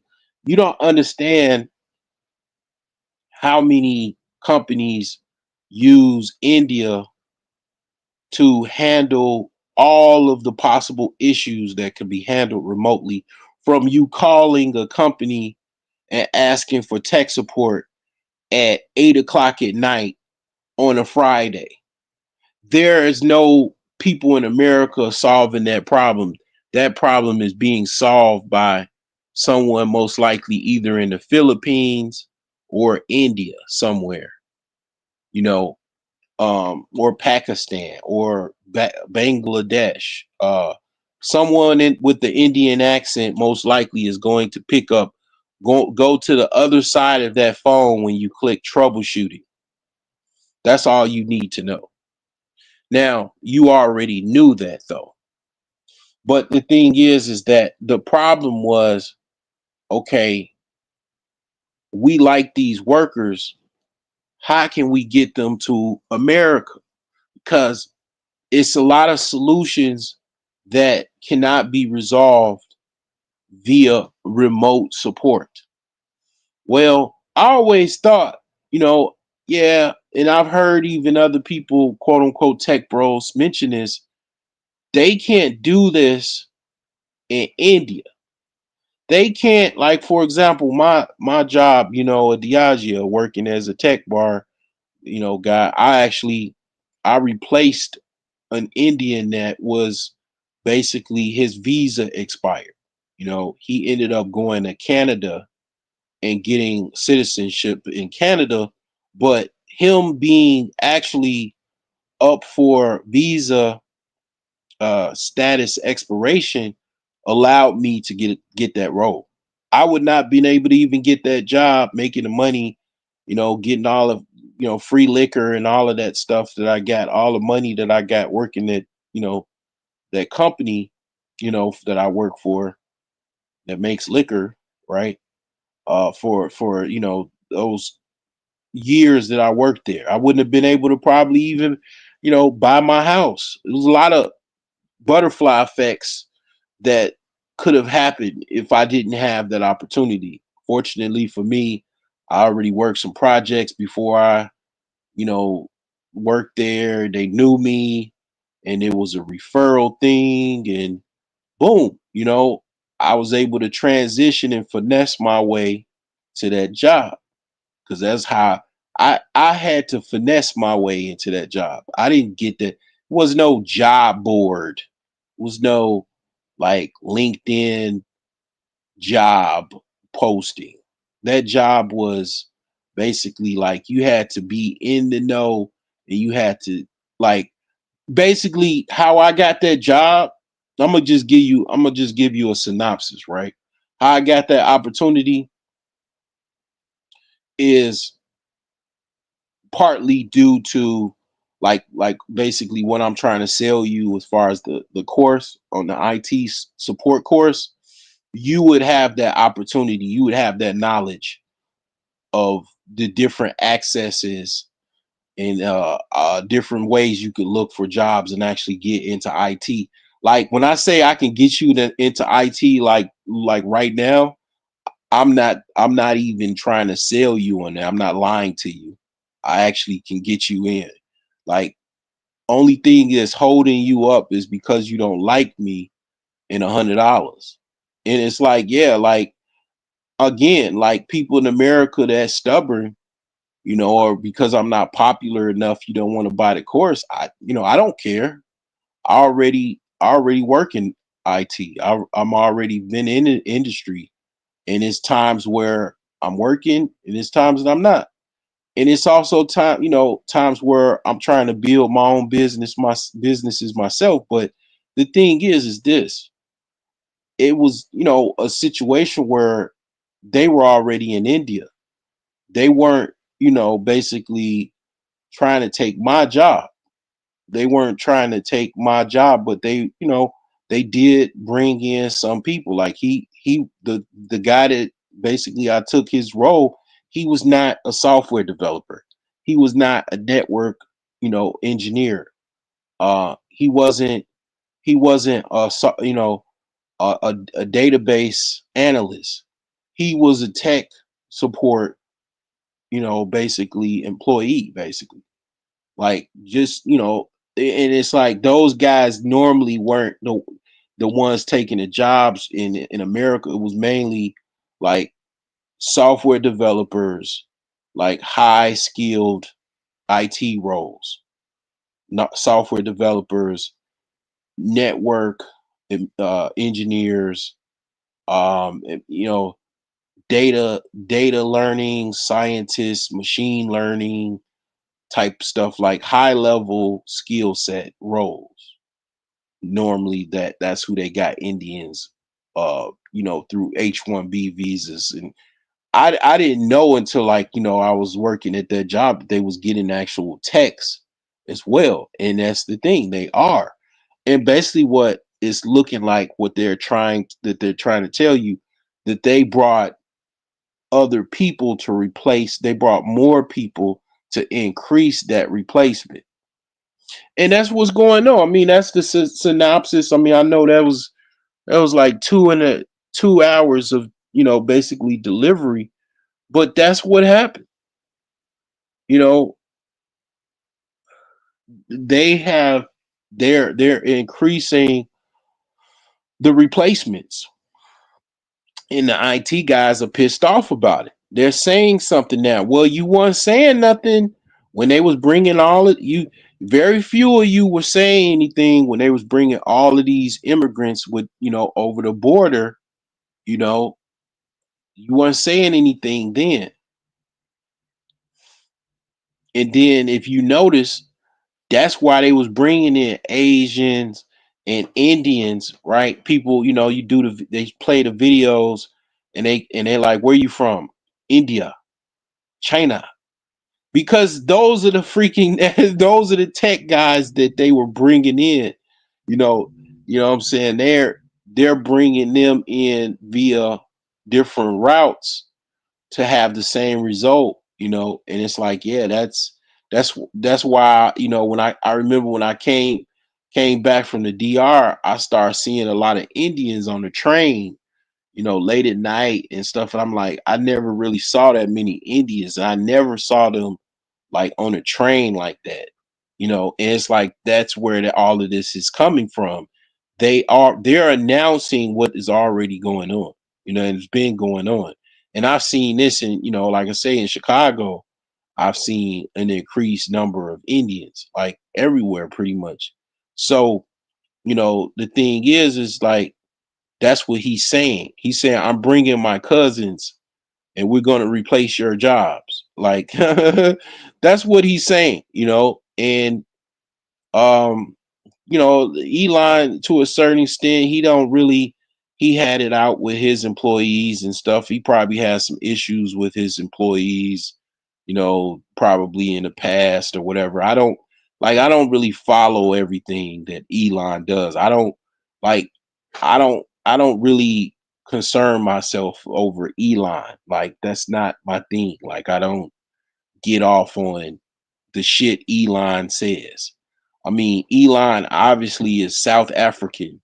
Okay, obviously, we all know the horror stories of South Africa in apartheid. Okay, this guy, that's where those are his people. Okay, so I mean, I don't expect anything different. I don't expect some angelic being that, is like, Mr. Rogers or something. This is, a South African, from parents that most likely supported apartheid. Okay, so I mean, come on, man. You got to call it what it is, man. I mean, these guys are very, very powerful, both of them, and um, at the end of the day, I mean, shit, I wouldn't mind to have some opportunities myself, but at the end of the day, I mean, it's just like this, and I know life is rough, Survive.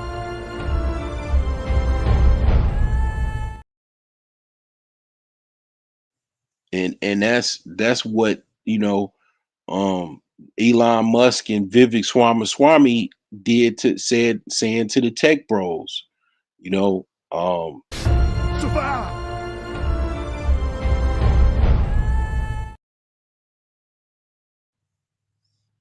you know, I mean, that's what they saying, and it's like it's pretty much that's where it's going, and you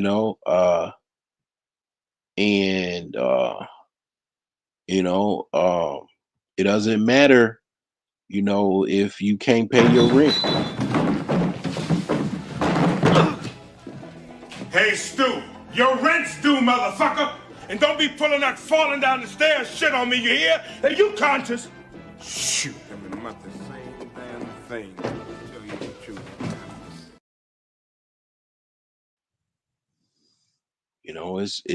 It's just like that, man. And I've been going through it because I get hated on. I mean, I'm a high level, you know, very conscious and aware Black African, you know, IT supreme asshole, and sometimes I might rub shoulders, and I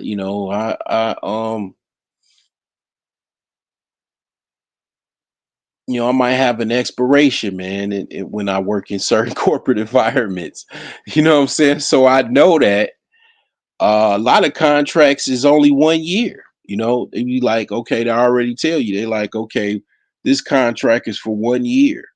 You know, my actual last job was actually, it didn't have nothing to do with me being fired.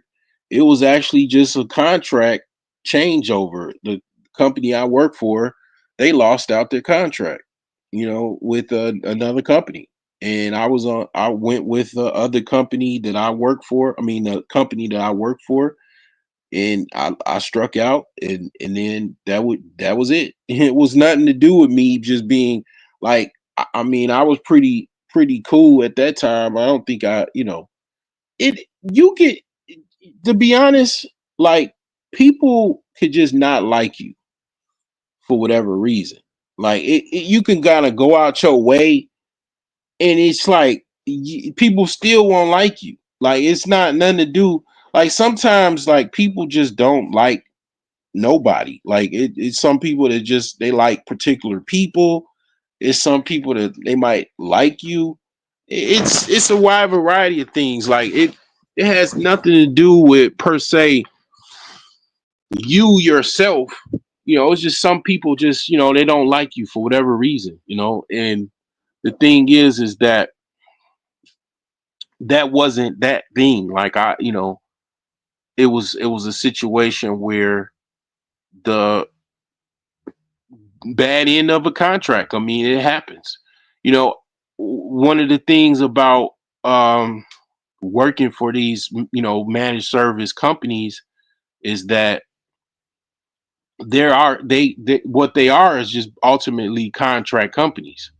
You know, because like I say, they're replacing companies' internal type IT staff with managed services. That's why managed services is like one of those big deals. It's one of those big things.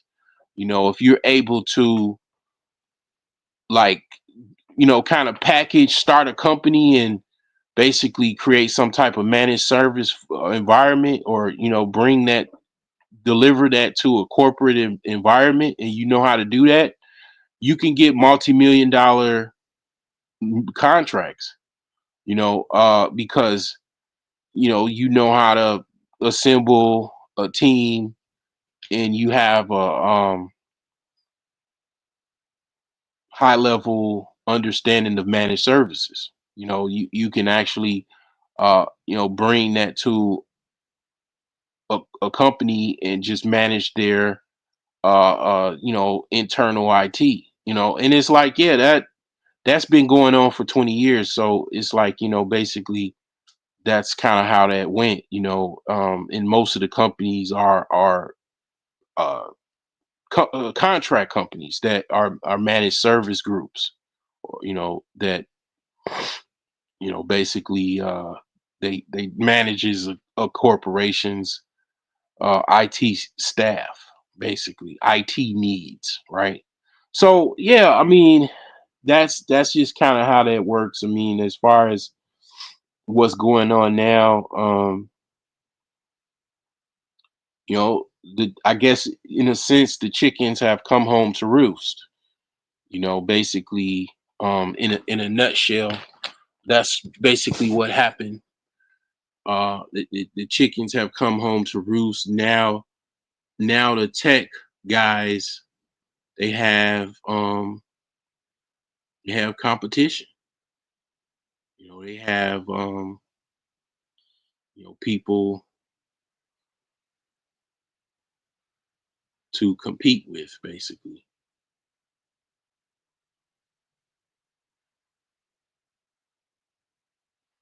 And I mean, that's just how that is. So I guess in the future, I mean, we'll see what actually goes down. I mean, will there be a tech bro, or tech bro, will it go outside of Twitter into, you know, marching or something like that? I don't know. I mean, I guess people are using Twitter, I mean, to um, voice their grievances, I guess.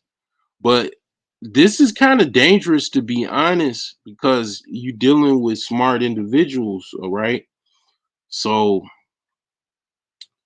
you know, basically, IT guy is nothing but a hacker as well, right? of jujitsu, person that studies jujitsu, right? By day, by night, he's a ninja, right? Uh, so it's like basically what obviously could possibly be the downfall of this, or some type of, I guess, anarchy, or defiance, act of defiance, is a bunch of hacking operations. You know, a bunch of cybersecurity threats, possibly. Right? I'm just speaking hypotheticals. If it gets too crazy to where uh these tech bros start actually taking it off of line, and actually doing something to basically as a act of defiance, right? So it's gonna be interesting. I mean, I myself, I just find it ironic that these guys didn't really say nothing. I mean, I myself, I had to, like I say, work in factories, hotels, being the fact that, I lost my job, and, what I'm saying, had to go through all that. So I've been through these, obstacles before. Some tech guys have never been through this, or they might have just got into tech, and then they're going through this now, so that's an aspect of it too, so yeah, I mean, uh we'll see. It'll definitely be interesting to see how this plays out. I mean, I hope for the better. I hope things actually work out. Because this is something that's interesting. And you bring Indians into this country that they have a caste system. Black people they do not look at black people like they're above a particular level of caste systems. They're not on a higher level. So um, it's a certain level of disrespect that kind of goes along with this, type of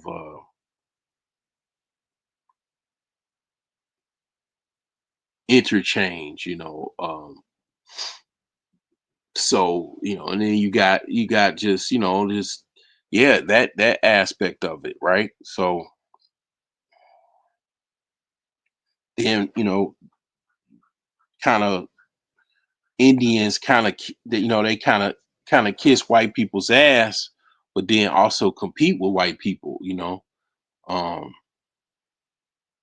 they want to live around white people and shit, right? I don't really know what they do in the UK, but I think it's the same type of interchange where they kind of kiss up white people, and but at the same time they compete with white people. So um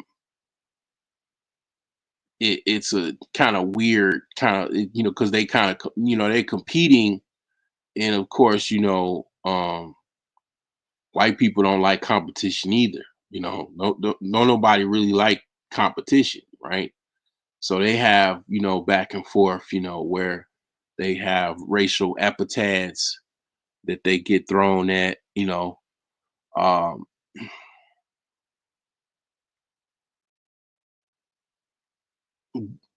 White people don't look at Indians above their class, right? If we're talking about class, right? They don't look at Indians as the same above their class. They look at themselves above Indians, right? So, even Indians, they'd rather deal with white people, they even have, children with white people, but they disdain black people, right? They look at black people like a lower caste, right? Uh, I don't know if this is everywhere. I mean, I've heard other places it might be different or whatever, but yeah, I mean, I definitely would say in the Chicagoland area unless you're a high level professional, highly educated, and are already wealthy and successful, or pretty much uh kind of a successful professional, so to speak. They'll probably deal with you. You know, some of the edgier ones will probably deal with you, you know, depending on, might even deal with, you know, um, someone that might even be a pookie or whatever. Because you got different, you know, classes of them, right? As far as you got the entrepreneurial class, right? They'll be in the hood, right? They'll have the hood smoke shop or liquor store, you know. Then you got the corporate. I'm speaking more or less on the corporate kind of elite side, where they have these corporate jobs, but then they also have, of course, their entrepreneurial class, where they have the, you know, either established businesses to even just a hood store or restaurant, you know. So yeah, it's different, you know. You know, it's kind of interesting when you kind of look at what they, you know, what their kind of caste system is when they get to America.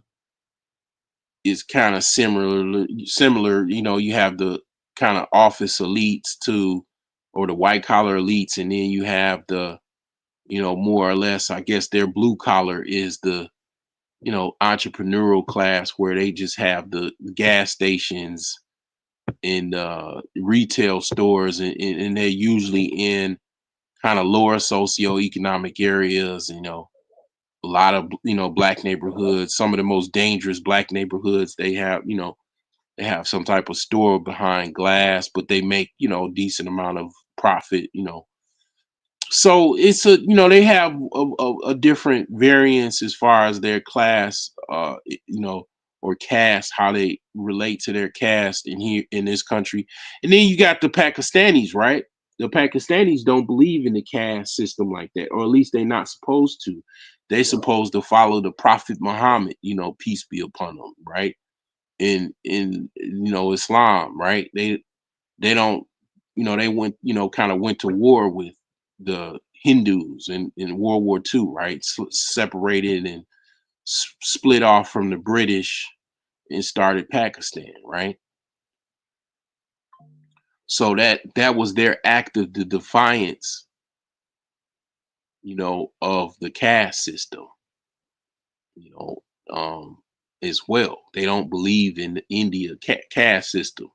The Pakistani, the way he looks at the Indian's caste system is balling up his fists and punching the Indian, right? They don't acknowledge that caste system, right? So yeah, it's very you know, different nuances as of late, right? Because that Pakistani is about as old as your great grandpa, you know, depending on how old you are. It's only been established since 1946 or something like that. Basically, after World War II, they split off and started the country of Pakistan. So this is all new, you know, and this shapes, you know, India, it shapes the world, because these people are actually, technically, they look just like Indians, but they're Pakistani. They have they're predominantly Muslim, right? And you know, they don't believe in the caste system. If you are Muslim, you might be able to marry a Pakistani, but it all depends, right? It all depends if you know, you depending on, you know, as far as if the daughter and father agrees. But they tend to not really, you know, they tend to share those sentiments as far as not wanting to deal with African Americans. I mean, I could just tell you that, you know. So you know, that tends to be how that works.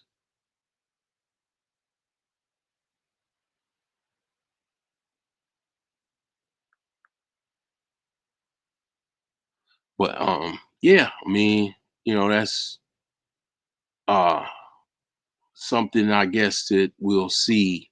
comes.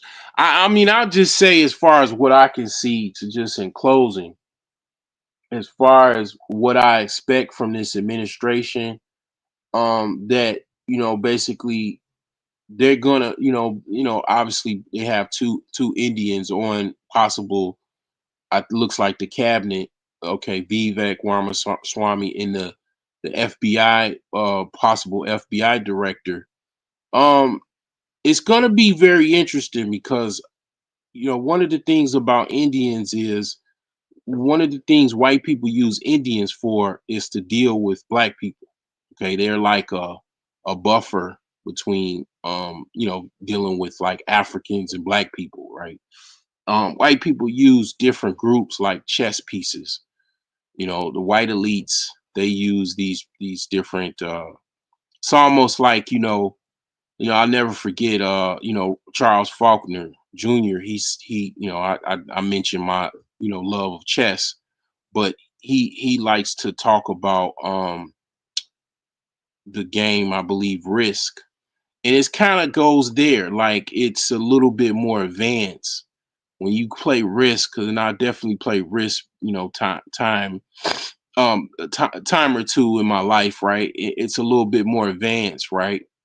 um as far as it's kind of more goes into like like war strategy and different people on the battlefield and stuff like that. And the thing is like, one of the things that I notice is like, I think that they're bringing these guys in to be more kind of aggressive towards black possible uprisings, like for example, what happened with the riot, with the George Floyd riot. Well, you got to ask yourself, you know is Trump wanted to be aggressive towards that situation. He wanted to actually arrest the actual uh rioters, and basically experts told him, his representatives told him to basically stand down on that. I mean, well, he might want to be more aggressive.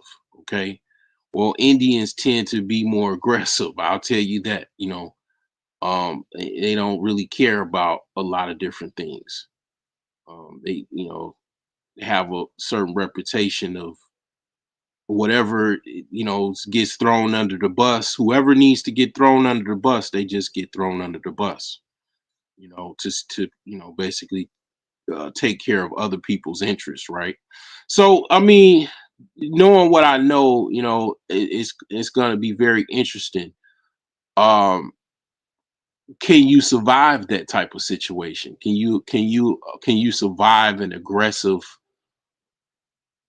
level of law enforcement that you've never seen? Can you survive a um maybe a higher caste system, and race race unabated? Like, you may be the trailer park class, and then now you got to deal with this extreme level of pressure, more pressures than what you already have to deal with. You might be in the project class, you got to deal with this extreme level of pressure, and it's like, most people are not going to, as I do, lean towards stoicism. They're not going to lead towards stoicism in hard times. People, you got different levels of people and what they do. And it's like, most people ain't going to do that. You know, some people are going to just give up. Some people are going to do and the thing is this, you know, this just my predictions. I might be right, I might be wrong, but definitely, yeah, the tech bros is not really, they're not really happy, about this, but you know, as um, the great singer Weekend, it's too late. yeah, it's too late, you know.